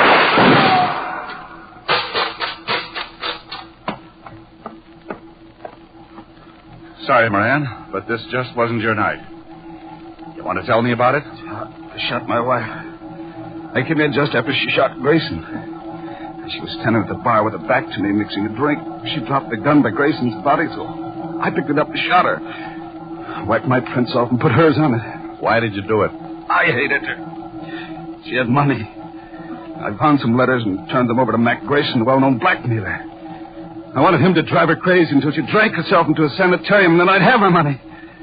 I never guessed she'd kill Grayson, but when I did, I saw a chance to kill her and make it look like suicide. You should never have called me. The police were satisfied. I had to find Leo Fink. He knew I'd hired Grayson, and he was going to blackmail me. So when I dug up the little wino that knew Fink, you hired Louis Osgood to bump Fink and me. Is that right? Hey, Moran. Oh, well, it was a dull conversation anyway. Lousy night.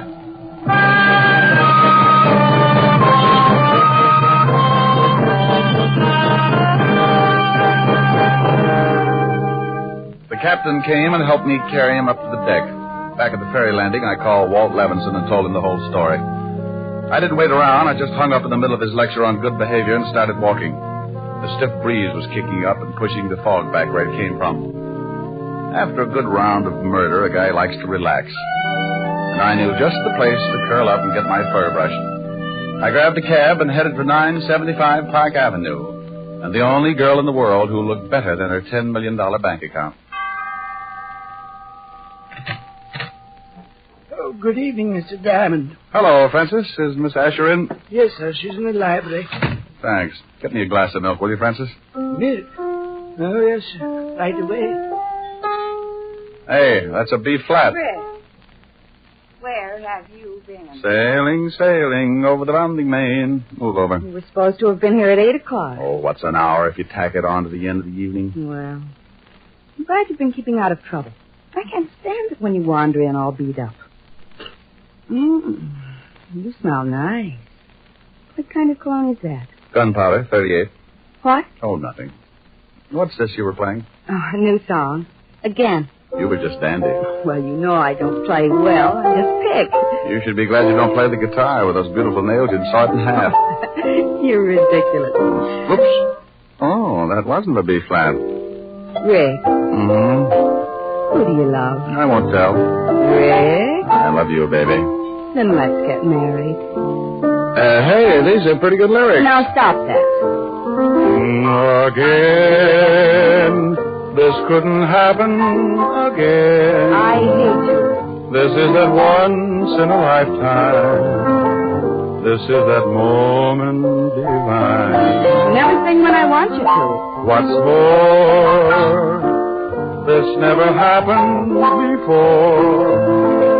Though I have waited a lifetime for such as you to suddenly mine. No comment? No.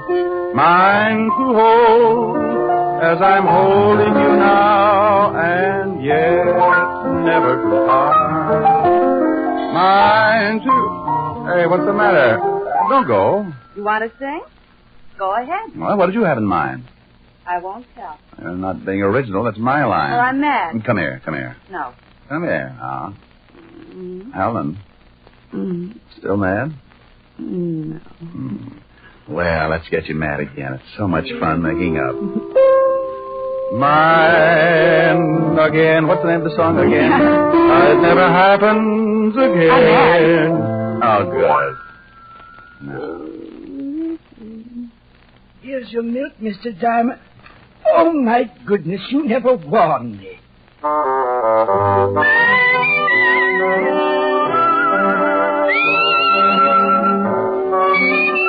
You have just heard Richard Diamond, Private Detective, starring Dick Powell. Helen was played by Virginia Gregg, Lieutenant Levinson by Ed Begley. Also in our cast were Wilms Herbert, Carl Avery, Herbert Butterfield, and Jack Petruzzi. Music was under the direction of David Baskerville. Richard Diamond is written by Blake Edwards and directed by William P. Rousseau. Now, this is Eddie King inviting you to be with us again at the same time next week when we will again bring you Dick Powell as Richard Diamond, Private Detective. This program has come to you from Hollywood. Now, NBC brings you a three-way cavalcade of grand comedy with Phil Harris and Alice Faye, Fred Allen and Henry Morgan, all following in fast succession over most of these NBC stations. This is NBC, the national broadcasting company.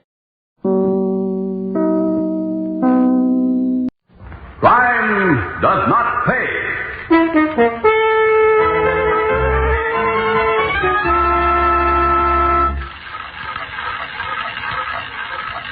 Roy,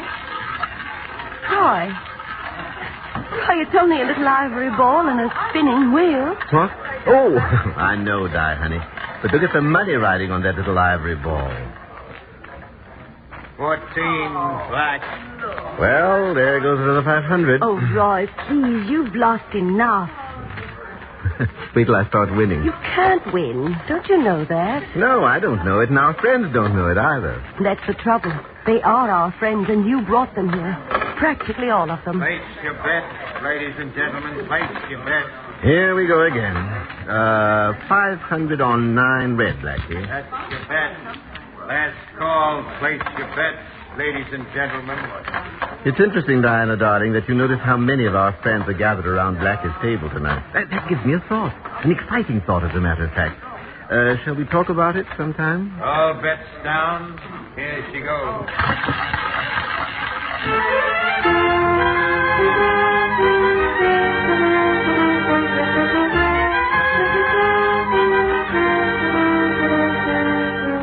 In the interest of good citizenship and law enforcement, we present Crime Does Not Pay, based on the famous Metro-Goldwyn-Mayer series of short subjects. In just a moment, you will hear For Sweet Charity, starring Romney Brent.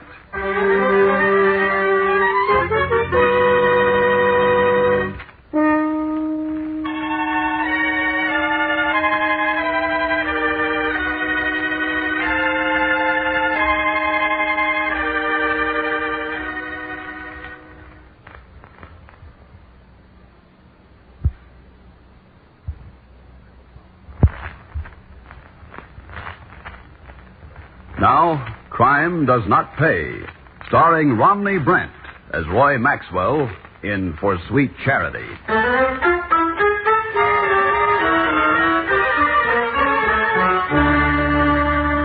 Roy Maxwell was the original Silver Spoon boy, scion of a very wealthy family, frequenter of cafe society. Roy boasted that he had been through more colleges more quickly than any of his friends, and that each time he was expelled, it was for a different reason. Roy was a rascal, but a charming and delightful rascal. A wastrel, too. But this made little difference to anyone, and particularly to the women of his acquaintance. Charm can, and very often does, blind even the wisest woman to weakness and careless living. In the case of Roy Maxwell, Diana Sheffield was willingly blind, parking her good sense at home whenever she dated Roy.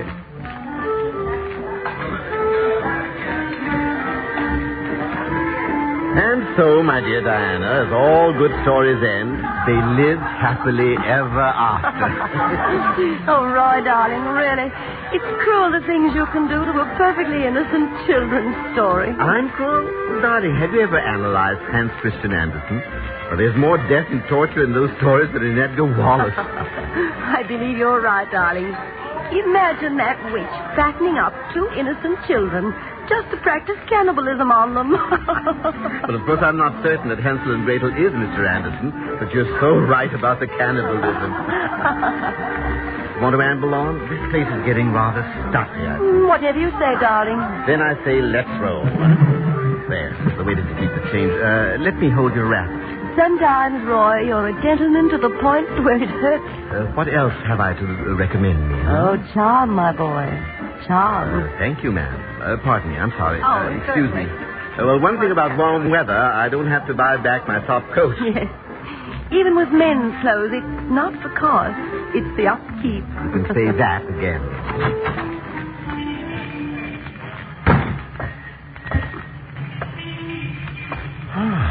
What is this strange odor? Not fresh air. I'm afraid it is, darling. Strange aroma, isn't it? Excuse me. Taxis! Here we are. Lucky tonight, huh? In you go, darling. Thank you. Just take a ride, driver. We're interested in fresh air. Hold the gas, driver. Hiya, Maxwell. Well, Blackie Distant. Diana, my dear, this is Mr. Distant, an acquaintance of mine. Mr. Distant, Miss Sheffield. How do you do? Hi.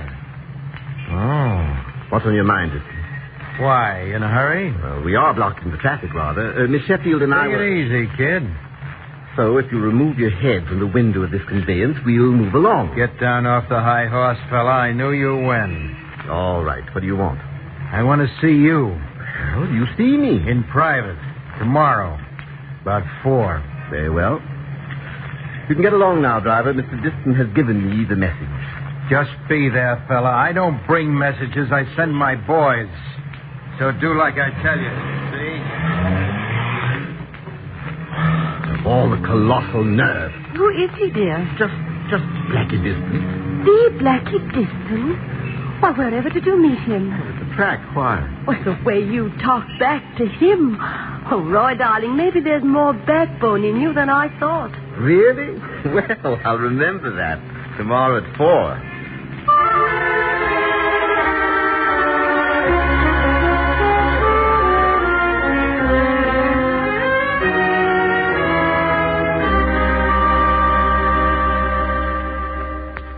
All right now, Maxwell. Okay. Give. We have a deal, Blackie. Shall we make the giving simultaneous? Well, you know, kid, for a smoothie with a bank account, you're a pretty shrewd customer. I take that as a compliment. You got the list? I have. You have the check, no doubt, Sure. Made out to cash. Here it is. Not bad at all. This amount includes my 10%, up to date? Up to last night. That is including the dough that you dropped at the table with the galloping dominoes. As I said, not at all bad. Well, I'll just take it. Where's the list? Oh, pardon me. Right here. Another dozen names and phone numbers. Hey, you're developing quite a mailing list to me, Blackie, huh? Yeah, sucker list, you mean? Yeah, it's fat pickings, too. It was a good day for both of us when we made our deal. Good for you and not bad for me. That's right. Take your check. Thanks. I'll be seeing you. Hey, just a minute. How come your girlfriend's phone number isn't on here, Maxwell? Miss Sheffield doesn't gamble. Well, you know, you might earn yourself an extra 5% if, just by chance, her number turned up on a list. You can forget that angle, Blackie. I'm not doing that yet. In fact, I find being your shill not exactly tasteful. But profitable, huh? Yes, to a degree. And exciting to a degree. Also rather humorous, I find it. I find it rather enjoyable to be, to borrow a phrase, taking my pals to the cleaners.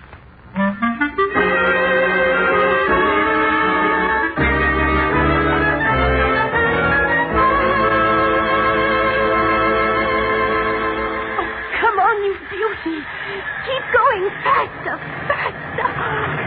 Come on, Beauty. Keep going. Keep going. Oh, Roy. Why, it is marvelous when they come down a stretch like this. Yes, I suppose it is. Oh, how can you stand there like that, behaving as if you were bored? Roy Maxwell. Well, perhaps I am bored, darling. With all those wonderful horses. Oh, it's not the horses, dear. It's the people and their wages. They get fun out of betting. And losing. That's a chance anyone takes. That's what makes it so exciting. Is it really? Frankly, Diana, when I bet on anything, I like to be reasonably sure I'll win, one way or another.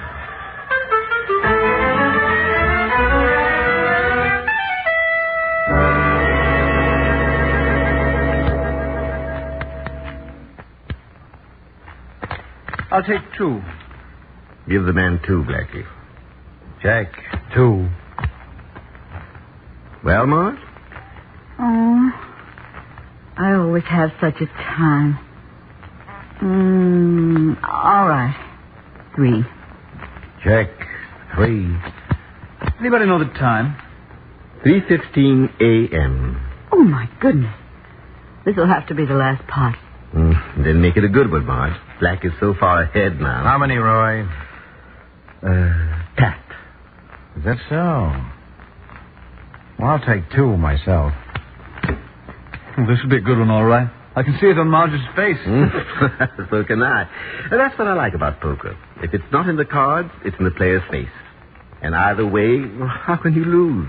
But you're losing almost as much as I am, Roy. That doesn't bother me, darling. I'll get it back sooner or later.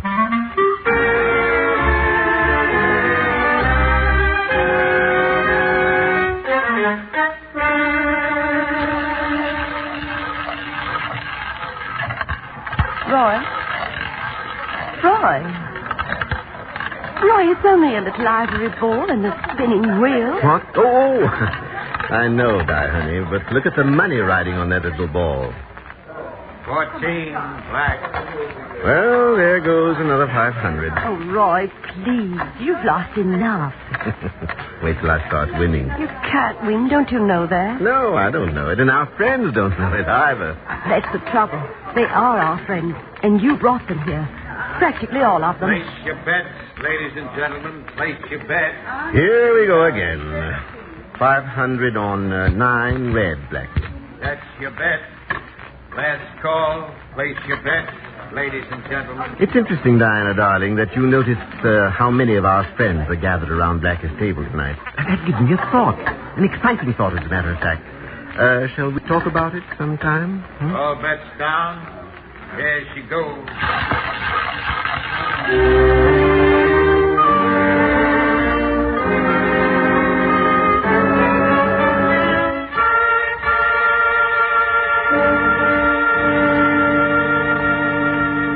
Roy, you've got to stop this gambling. Horses, cards, dice, roulette, anything and everything. Why, darling? Isn't it exciting? Oh, it's exciting, no doubt about it. Then why stop? Because you lose all the time. It's only money, darling. Your money won't last forever. Neither will I. Oh, what a horrible thing to say, Roy. Sorry, darling. Look, Di, you grant me that gambling can be exciting. All right. And you'll also agree that most of our friends feel the same way. Obviously, from the way they followed you to that man Diston's places. Good. Now then, it strikes me that if Diston can do it, so can I. You want to run a gambling place? Roy, have you gone crazy? Why not? I'm as smart as Blackie. That horrid man. The first time you met him, you thought he was interesting. And I don't like him now. He's evil somehow. I see. Well, then, wouldn't you rather have our friends play with us than with him? That were the only choice, yes, but you don't need money that badly. Or do you, Roy? To myself, of course not. But, well, I had an idea last night at the roulette table. Well, suppose our friends gambled, won a little, and what they lost went to charity. To charity? Yes. Society gambles for sweet charity's sake.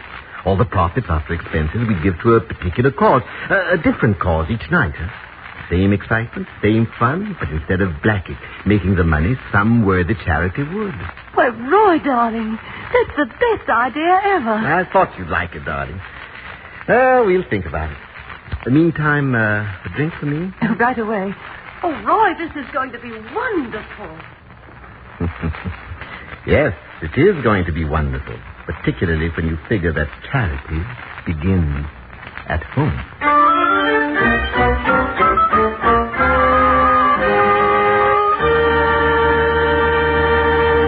In just a moment, Crime Does Not Pay will continue with For Sweet Charity.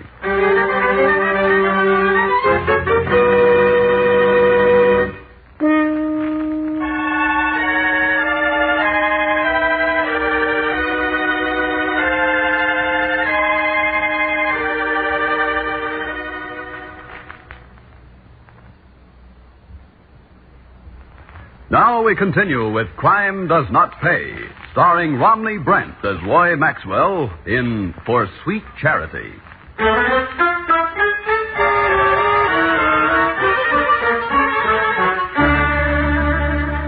Whatever might be said about Roy Maxwell, no one can deny he was a man who proceeded immediately to put his plans into action. With Diana as his willing, if unknowing, front, Roy interested some of the women among his gambling friends in his idea. Gamble for charity suddenly became a secret slogan. A date and place were set for the first trial. Then Roy visited his friend, Blackie Diston. Blackie, I'm going into business for myself. You are? You make that sound as if I'd better not. You catch on quick. Well, don't you believe I'm qualified? Oh, you're qualified. Then why the objection? I haven't any objections. You might have a couple, though. Me? To my own idea? Yeah, you won't make any profit in a cement overcoat. What? You heard me. I control gambling in this burg. You ought to know that. And nobody muscles in. Catch? Is that all?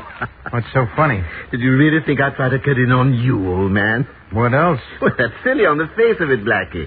I'm not interested in making book or any other of your other activities. Just an occasional setup so that my friends can lose their money for charity. You're kidding. Am I? How would you like 15% of the cut? That kind of charity is always interesting. I need equipment, and you have it. You want my kind of equipment? From wheel to cold deck to chuck-a-luck cages and back again.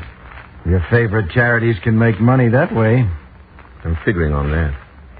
You got dealers, croupiers, all the rest? I can get them. Some of my friends. To run my kind of equipment? That is a problem, isn't it? After all, it's quite simple to spin a roulette wheel and drop the ball, but not quite so simple to control where the ball is going to be when the wheel stops. Yeah, I figured that was going to be your problem. What's your idea? Well, I might hire some professional help. Like who, for instance? Like you, for the wheel, and maybe Joey Ransom to deal 21, and maybe Stitcher Marnell for dice table, yes. You want all that for 15%? And informal evening wear, if you don't mind. 15% of what? Of my share. I get it. Your ideas of charity are very interesting, Maxwell. Maybe you're smarter than I figured. Maybe I am, my friend. It's just possible that I am.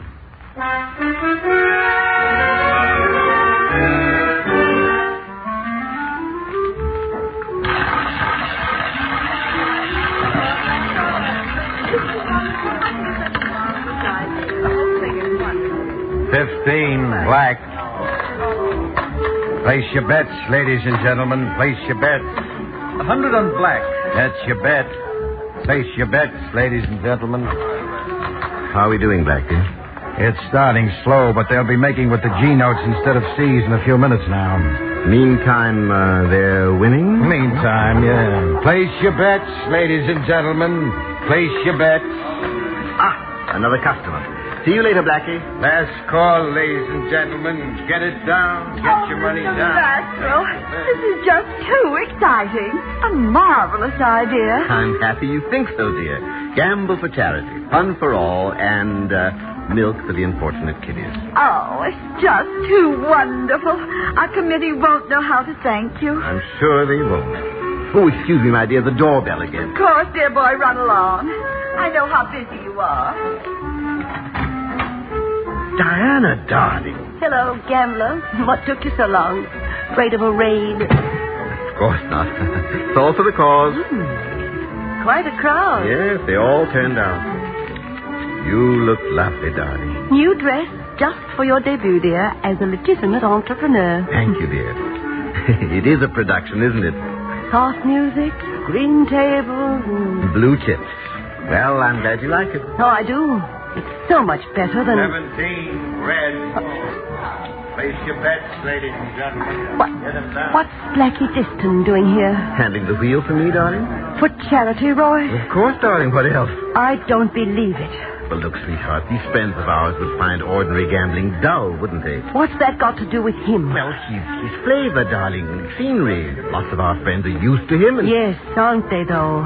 So I asked him to do this for me as a kind of, window dressing. You're sure that's all you ask him to do? Well, of course, darling. Now, look, relax and enjoy yourself, huh? You don't think I need to do anything illegitimate, do you, dear?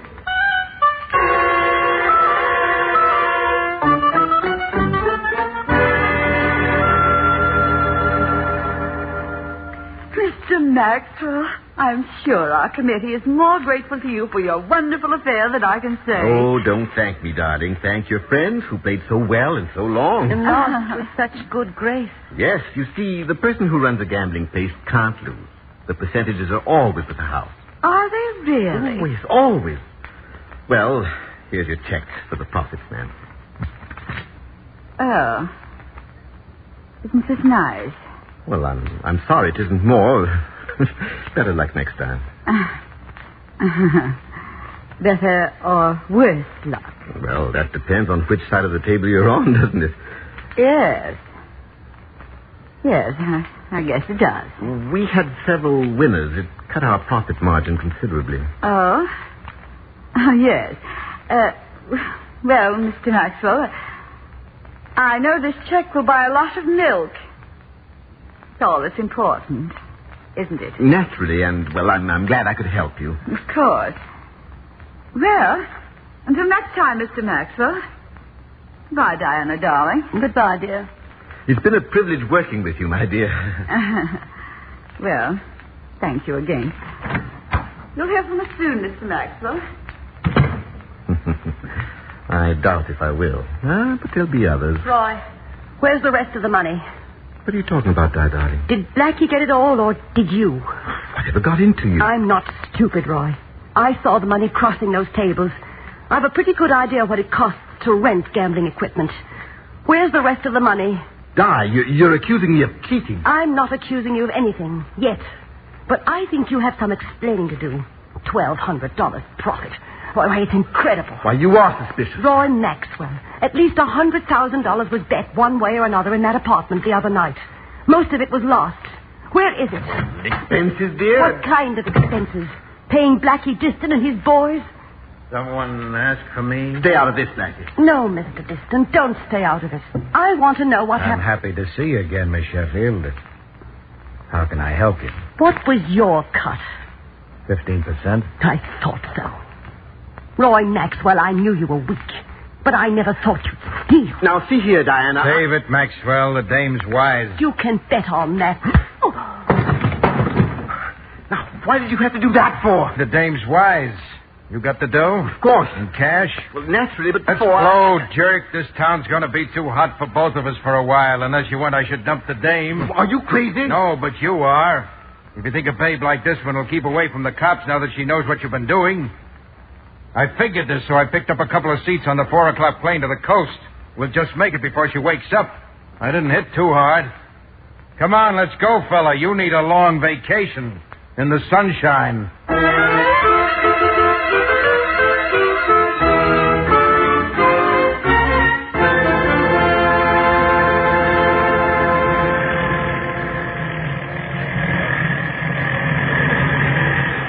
What's keeping that plane, huh?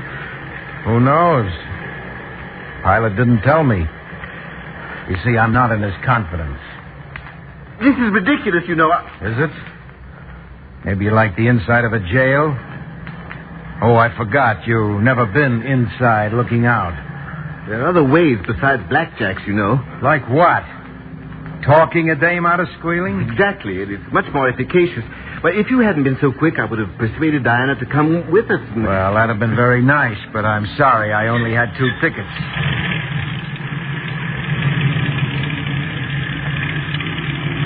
Is that our plane? I don't know. Well, could be. It should be. Let's find out. Come on, don't stand there. Why so open-mouthed, Mr. Diston? Did you think you hit me harder? Keep your hands in sight, Diston. Don't move. These are men, Miss Sheffield? Yes, both of them. All right, boys, take them downtown.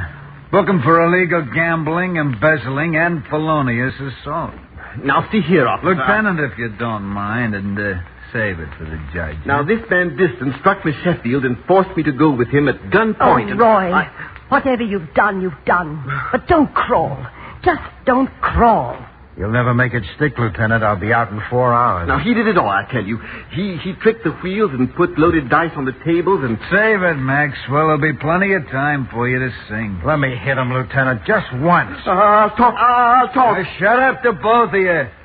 All right, take them along, boys. If they don't come quietly, you know what to do. Here we go, Miss Sheffield. I'm sure you'll see enough of these men when they come to trial. Oh, perhaps we ought to stop at the office here. Thank the airline for holding that plane until we arrived.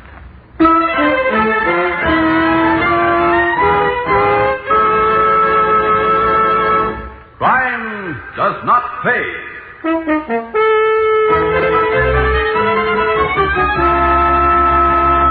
Romney Brent, who starred as Roy Maxwell in For Sweet Charity, will be back with you in just a moment.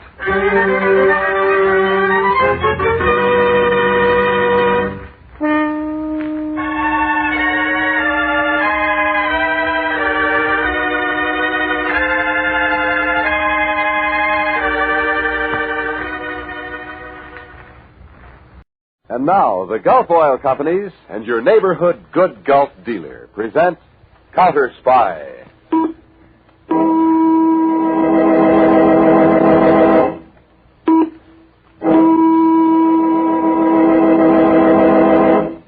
Washington, calling David Harding, Counterspy.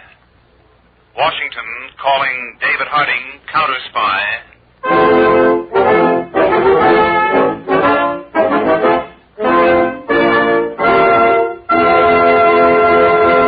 The Gulf Oil Companies and your neighborhood good Gulf dealer are proud to present Counterspy, a program especially designed to help investigate and combat the enemies of our country, both at home and abroad.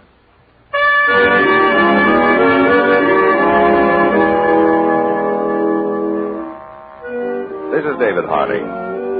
Last November, Congress passed the Boggs Act, an amendment to the federal narcotics law, providing for stiff mandatory sentences for offenders. To implement this act, a special squad of 400 agents was carefully trained and assigned to narcotics duty. A series of nationwide mass arrests followed. The specific case you're about to hear has been selected from among hundreds because of its unusual nature. In the late afternoon of January 3rd this year, a young woman, worry stamped heavily on her face, walked across the dingy lobby of a cheap hotel in Washington's Skid Row section. Oh.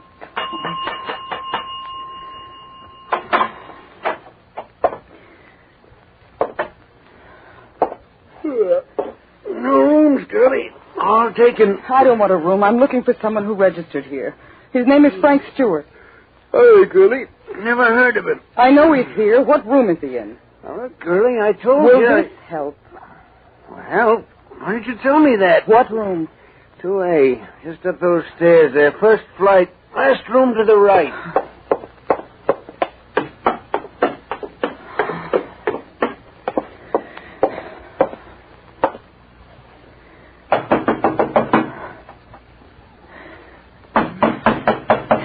Frank! Frank!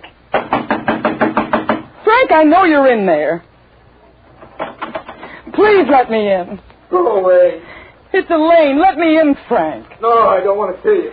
Open this door. I've got to talk to you. It's no use. Go away, please.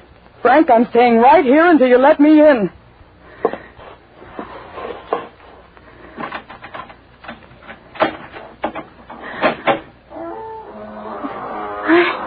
Why'd you have to come? I've been looking for you for 2 days, worried half out of my mind. Why'd you have to come? Why'd you have to see me like this? It would have been better if you'd never found me. Sit down here on the bed. I want to talk to you. Oh, leave me alone. Just leave me alone, will you? Please sit down. Let me go. Can't you understand, Frank? I only want to help you. Can't you understand I'm beyond help? Can't you see you're blind? Go on, get out. Let me alone. Frank. Frank. I'm so sick. You're going to get better now. No, it's hopeless. I'll get help. Oh, it's too late. 3 months ago, maybe even 2. But not now. I've already spoken to a doctor. He said you can't... You only hurt yourself doing that. It must look fine, a woman with the kind of job you have, with a brother like me. You only shamed yourself. There's nothing to be ashamed of, Frank. Any more than any other illness. Now, come on. I'm going to take you home. I can't. The doctor will tell us what to do. I'll take care of you. Don't you see, Frank? Everybody will want to help you. But I don't want to help myself. You will. Don't you think I've tried? It didn't work. It's no use. Frank, you're going to get well. You're going back and live a normal, healthy life. You're going to get well. You understand that? What I've put you through, Elaine. That's all past. I'm going to be proud of you, Frank. Very proud. Now you get dressed and wash. But do as I say. I'm going down to get you a container of coffee. I'll be back in a few minutes. Now you be ready. I'll be ready. Oh.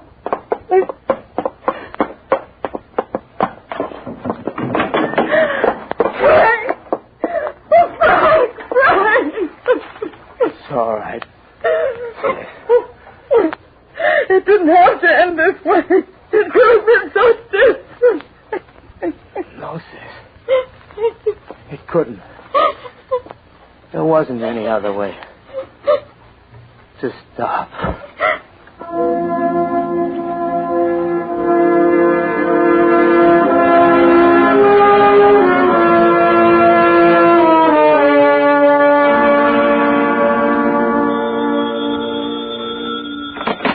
Harding speaking. Mr. Harding, I asked to be put through directly to you. This is Agent Elaine Stewart. Yes, Miss Stewart. What is it? I must see you right away. May I come to your office? Why, of course, but what's this about? Murder. What? One just committed. And if I don't see you right away, I'm afraid another one will be committed. This time by me.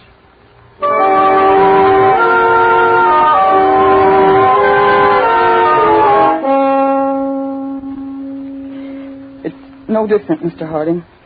It's the same as if my brother Frank was murdered. A little more water, Miss Stewart? No, Mr. Peters. I'm all right now, thanks. Sorry, I made such a fool of myself, Mr. Harding. Oh, you didn't at all. I don't know what I would have done if you didn't see me right away. It's peculiar, isn't it? As an agent, I've worked on many cases, all kinds. But when you're personally involved, things are kind of different. Well, I've known you long enough, Miss Stewart, to know you do nothing wrong, no matter what. A cigarette, Miss Stewart? I would like one, yes.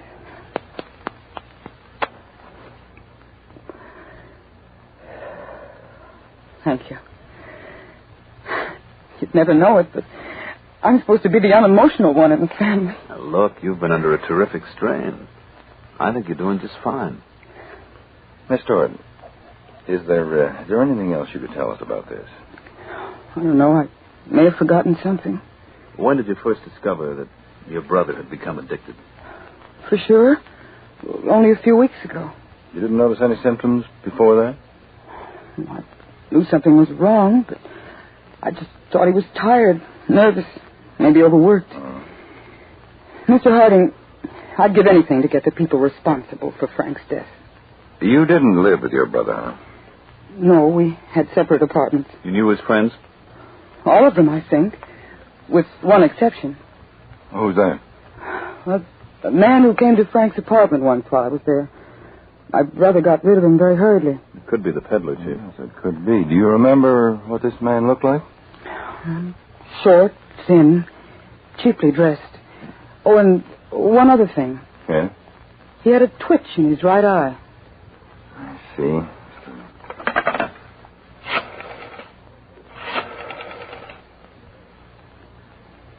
Fergus, this is Harding. Agent Stewart will be down there to identification in a few moments. Have the narcotics file ready for her to go through. All right, Fergus, thank you. Okay, if you want, Miss Stewart, you can rest here a while and then go down to Ident. No, I'd rather go right away. Fine.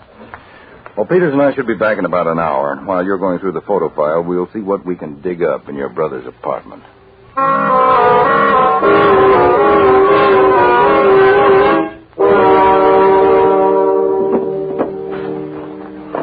Anything in that chest of drawers, Chief? Come on, Peters. Let's take the clothes closet.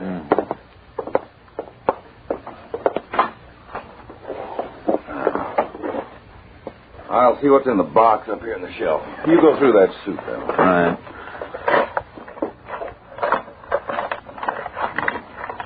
What's in the box, Chief? Well, dropper, syringe, empty bottle, small burner. Meant he was a mainliner? Yeah. Gone as far as he could, I suppose. Anything in that suit? Nothing. One suit left. Sold himself out completely. In all ways. Oh, wait a minute. His hat. Anything in it? Yeah. Here, pasted inside the band. Phone number. Equator 2, 6843. Peddler's number, you think? Well, it must be if he went through the trouble of hiding it. I'll run it down. Do that right away. Then meet me back at the office.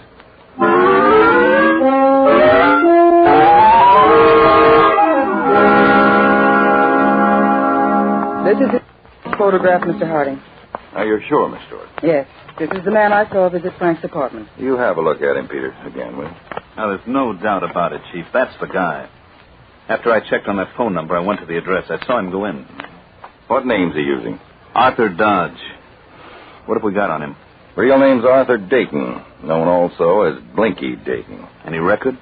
4 arrests on narcotics charges. 2 convictions. Worked the East here, No, the West Coast. Last known whereabouts, Delray, California. Got too hot for him out there, I guess. Well, we're going to make it even hotter here for Mr. Blinky Dayton.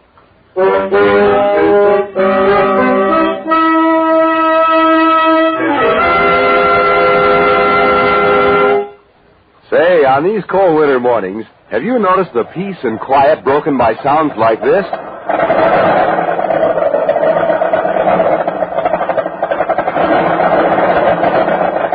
Bucking and sputtering like that is a pretty unpleasant way to start off the day, and unnecessary, too. You see, there's a gasoline that's made to give you quick starts and fast warm-up, even on the coldest mornings. That gas is Gulf No-Nox. Gulf No-Nox gets your car going quickly and keeps it going, without the stalling you get with so many other gasolines. It gives you full power at all times for fast pickup, smooth, safe passing. And you can count on Gulf No-Nox to live up to its name. Yes, No-Nox gives you quiet power without annoying engine knocks and pings. So drive in at your good Gulf dealers tomorrow. Switch to Gulf No-Nox for quick starts, fast warm-up, and full quiet power. Gulf No-Nox, the gas that makes driving a pleasure.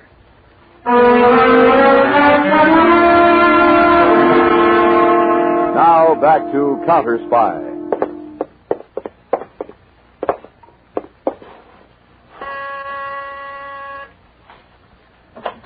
Yeah, what is it? Is the man, Miss Stewart? Yes, he's the one, Mr. Harding. Harding? Will you wait down in the car, please, Miss Stewart? Yes, sir. Hey, what is this? We'll give you just one guess, Dayton. That ain't my name. You got the wrong party. Don't you wish it, Blinky? What do you want with me? What was that dame fingering me for? We'll talk about that inside. What do you want with me, anyway? We'd like to book you for murder. Murder? Yes. We'd like to, but we can't. Look, what you got against me? Officially, peddling narcotics. Unofficially, the death of Frank Stewart. Stewart? An ex-customer of yours. Never heard of him. Look, you got me all wrong. I ain't peddling the stuff anymore. Gave it up, hmm? That's right. You expect us to believe that? You can, I swear. We don't believe you. You got the stuff here in the room? I told you I'm out of the business. Where's it hidden? The mattress, under the floor, or where? I told you I'm out of the business. Where's the stuff? I don't know what you're talking about. I'll rip open the mattress. All right, Peter. That's as good a place as any to start. Wait. The mattress turned out to be the best place to start, Chief. Where'd you buy it, Dayton? What difference does it make? A lot. Now answer, Mr. Harding, where? I don't remember. We may have a way of curing your memory. I don't remember. You ever hear of the Boggs Act, Dayton? I don't remember where I bought it. The Act makes it tough on characters like you. The penalties for illegal sale of narcotics under the Act are increased to 2 to 5 years for a first offender only. And you, Dayton, already have 2 counts against you. For a second offender, 5 to 10 years. Third offender gets hit even harder, 10 to 20. 10 to 20. Think about that, Dayton. Think hard. 10 to 20 for you. 10 to 20. Sort of makes the peddling business real risky, doesn't it? 20 years. Who did you buy it from, Dayton? Do I get any kind of break if I tell? I'm not promising you anything. Figure it out, Dayton. Can you be worse off if you tell? Well, Dayton? Okay, all right. We're listening. I got the stuff over in Maryland. Where in Maryland? Glenton. Where in Glenton? Bowling Alley. Crystal Bowling Alley is the name of the place. Make a trip over there every month to pick up. Pick up from whom? Guy. What guy? Come on, Dayton. I don't know his name. That's so? Dealing with him for how long? About 6 months. About 6 months and you don't even know his name, hmm? Never formally introduced, is that it? I'm not kidding. That's the way the operation was worked. He knows the peddlers, but the peddlers don't know him. What do you think, Chief? Well, it's possible. The truth, huh? I'll tell you the whole layout, and then you can check. You'll find out I'm not giving you the business. You don't have to worry, Dayton. We'll find out. Come on.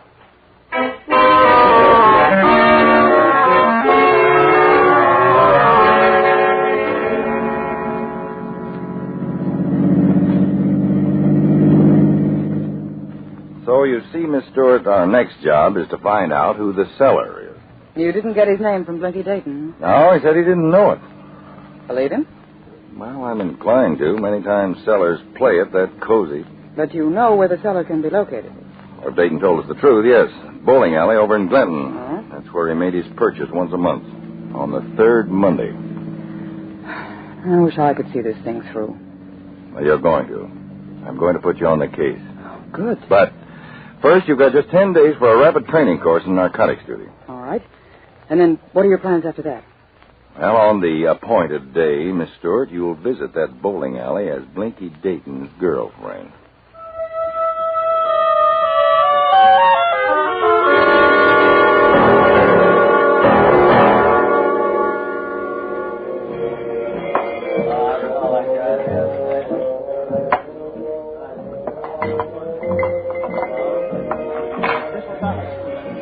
What'll it be, miss? Just ginger ale. One ginger. Okay. Not many bowling tonight, huh? Who fills up late here? 11, 12 o'clock. The joint's jumping. Here's your ginger. Straight. Don't be fresh. Just being friendly. Well, just mop your bar and mind your own business. Okay, girlie, if that's the way you want it. That's the way. Pardon me for breathing. What's yours, mister? Beer. Beer. Coming right up. I didn't expect you here, Mr. Peters. Chief wanted me to check, Miss Stewart, to be sure you're all set. I'm all right. You let it be known around yet that you're Blinky's girlfriend? Yes, sir. Watch it. One beer. How much? 15. Keep the change. Thanks. Know your stuff, Miss Stewart? Yes, everything. Blinky Dayton's record, Back to his first arrest. the narcotics terms. Down to the last powder. You've got the number to call. Uh-huh. If it gets rough, use it. I will. You'll be covered by agents anyway, just in case. I hope I won't need them. You never can tell. You scared? Pretty much. Remember what the chief said. You can back out anytime you want. After what happened to my brother, what kind of a person do you think I am? Me? I think you're swell.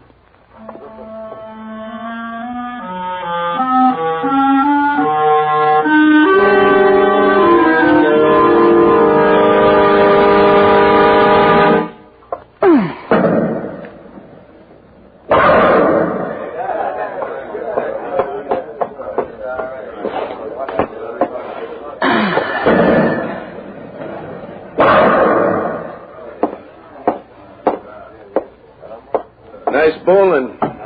2 strikes in a row. I said nice bowling. So I heard you.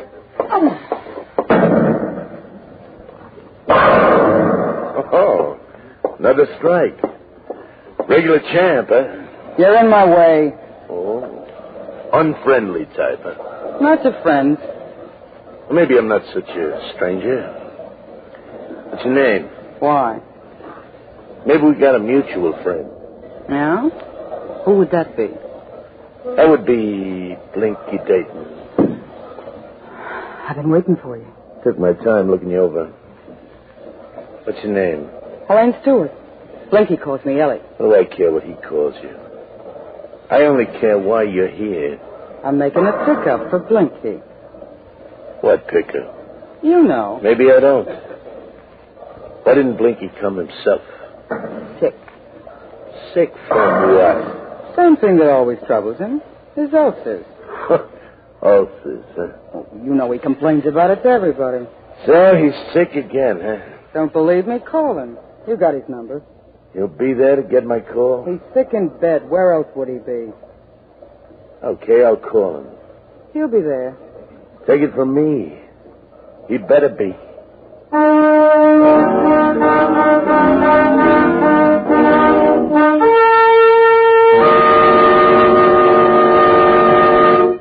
Gulf Pride HD, the new motor oil that cuts engine wear as much as 80% in the day-to-day short trip driving that most of us do. Short trip driving, taking the children to school, running errands to the store. That's the kind of driving most of us do.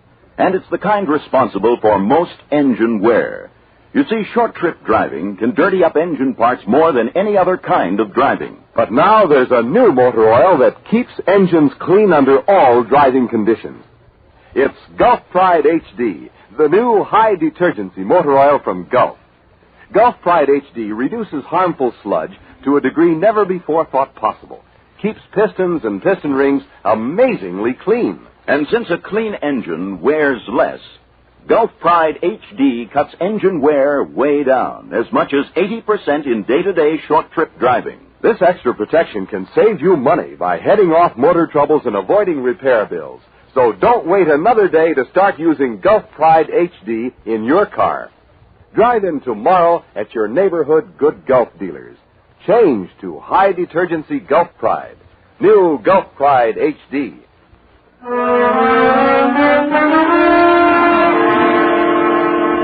Now back to Counterspy. Hello? Hello, Stewart, Mr. Harding. I'm in a drugstore phone booth down the street from the bowling alley. Yes, I know. Agent Conway's in a car just down the block. He radioed the information to me. Did you make out all right? Yes, your plan worked to the letter. He said he called Blinky, and Blinky told him he was sick. Yes, we saw to that, too. I haven't been able to get our contact's name yet. Well, Peter spotted him talking to you in the bowling alley. He recognized him as Charlie Vincent. We have a mile-long record on him. Now, what's your next step? I'm to meet him in an hour. Where? The basement of an apartment house, 22 Elm Street, the boiler room. He'll turn the stuff over to you then? Said he would. All right. That brings us up close to the finish.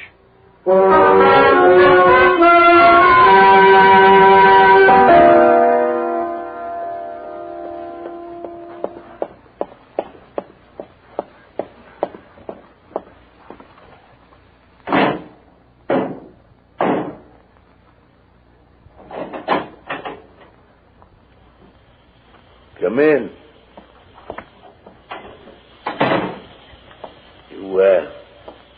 You got the money? Uh-huh. You got the stuff?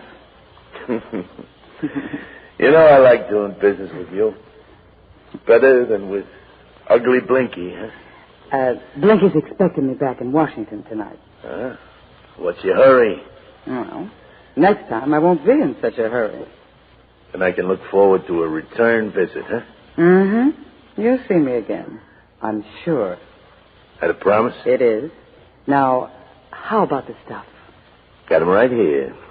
2 capsules of H. Take 'em. Suppose we take him, Vincent. There's only one exit from this boiler room, Vincent. Come on if you want to try a break. Cops. You can wait outside, Miss Stewart. All right, Mr. Harding. She's with you. Just one of us. Get those capsule feeders. That's all the evidence we'll need to wrap him up. You're not going to get any... Hey, quick, Peter. Come on, you cough him up.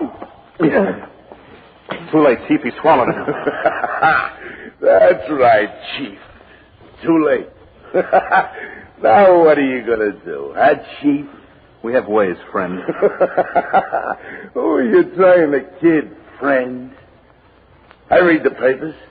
Supreme Court threw out a case last month because the cops got their evidence that way. The Supreme Court is on my side. Could I ask for anything better? You might be asking for a lot more before we're finished with you. Who are you trying to scare?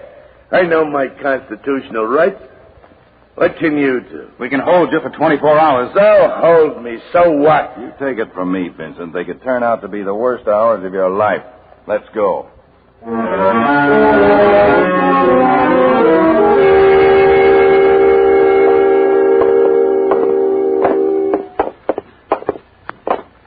That door. I can see it. Inside. Here he is, Mr. Harding. All right, Peters. Now you can ask Dr. Wheeler to step in. Listen, what's this all about, huh? Doctor, this is the man. Vincent, this is Dr. Wheeler of the Narcotics Division. Who needs a doctor? I never felt better.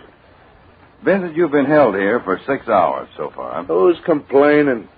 I can wait the rest easy. Now, before Dr. Wheeler speaks with you, I want you to realize that he's under oath as a medical man to tell you only the absolute truth. Truth about what? Doctor? You swallowed 2 capsules of heroin. That correct, Vincent? So? Now, I presume the capsule covering is composed of gelatin. So? The digestive juices are potent enough to dissolve even the strongest gelatins within 12 to 18 hours. Hey, what's he getting at? Your funeral, Vincent, maybe. What? Please go on, Doctor. 2 capsules of heroin, even if the narcotic is only of 25% strength, are enough to kill 12 men. What? 12. Not just one, Vincent. Now, I can safely say that if the capsules remain in your system, in a very short time they'll prove fatal. It means you'll be dead, Vincent. Dead? I repeat, if the capsules remain in your system, in a very short time they'll prove fatal. Thank you, Doctor. You're welcome, Mr. Harding. Well, Doc, wait. What is it, Vincent? You can't let me die. It's not up to us. Doc, you can't let me die. Now, you've got to save me. He has to have your permission, Vincent. That's the law, Vincent. You're a stickler for the law. Must have your permission. Well, he's got it for the love... He's got to help me. Well, the doctor is quite willing to cooperate. And he's ready to go to work. Okay, let him do it. We're wasting time. The doctor will work on you right after we get from you names and locations. Names? Of everyone you sell to and the people you buy from. What's the matter with you? We can't waste time. You're the one who's wasting time, Vincent. It's up to you. All right. I'll tell you everything you want to know, but let's get it over with fast. Start the recorder, Peters. Right. All right, Vincent, go ahead. Into this microphone. Start talking.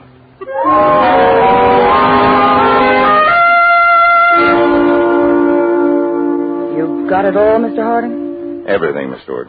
Agents are now rounding up the people involved with Vincent. Well, I guess you don't need me on this assignment anymore. No, but I just stopped by to thank you. It's all in the line of duty. Well, a bit above and beyond. You know how I wanted to help, Chief. Yes, I know. Of course, it doesn't bring your brother back. Well, if what I've done has helped others like Frank, then that's something. Well, it's a great deal more. Although they'll never know who you are or what you've done, I assure you, Miss Stewart, many people are very much in debt to you.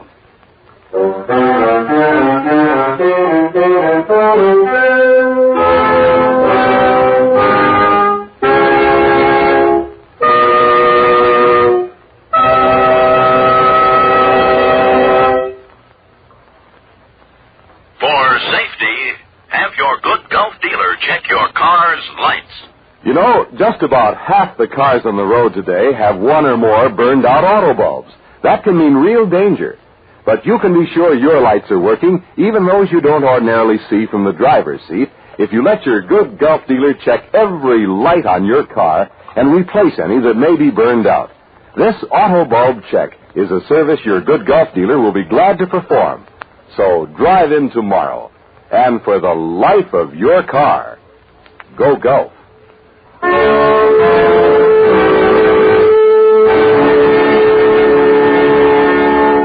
Tune in next week, same time, same station, to another exciting Counterspy report to the American people. Next week, Case of the Captain on the Spot.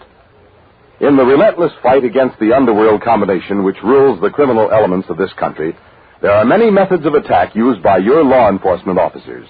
One of the most successful is chipping away at the syndicate structure in as many different places as possible. Be sure to tune in next week for the never-before-revealed facts in Case of the Captain on the Spot on Counterspy. Tonight's Counterspy program was directed by Marks B. Loeb and featured Don McLaughlin and Mandel Kramer with the Oscar Bradley Orchestra. Bill Rogers speaking. Counterspy is a Phillips H. Lloyd production for the Gulf Oil Companies and your neighborhood good Gulf dealer.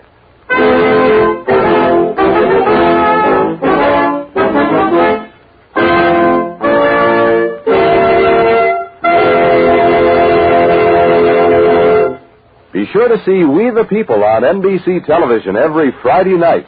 Consult your newspaper for time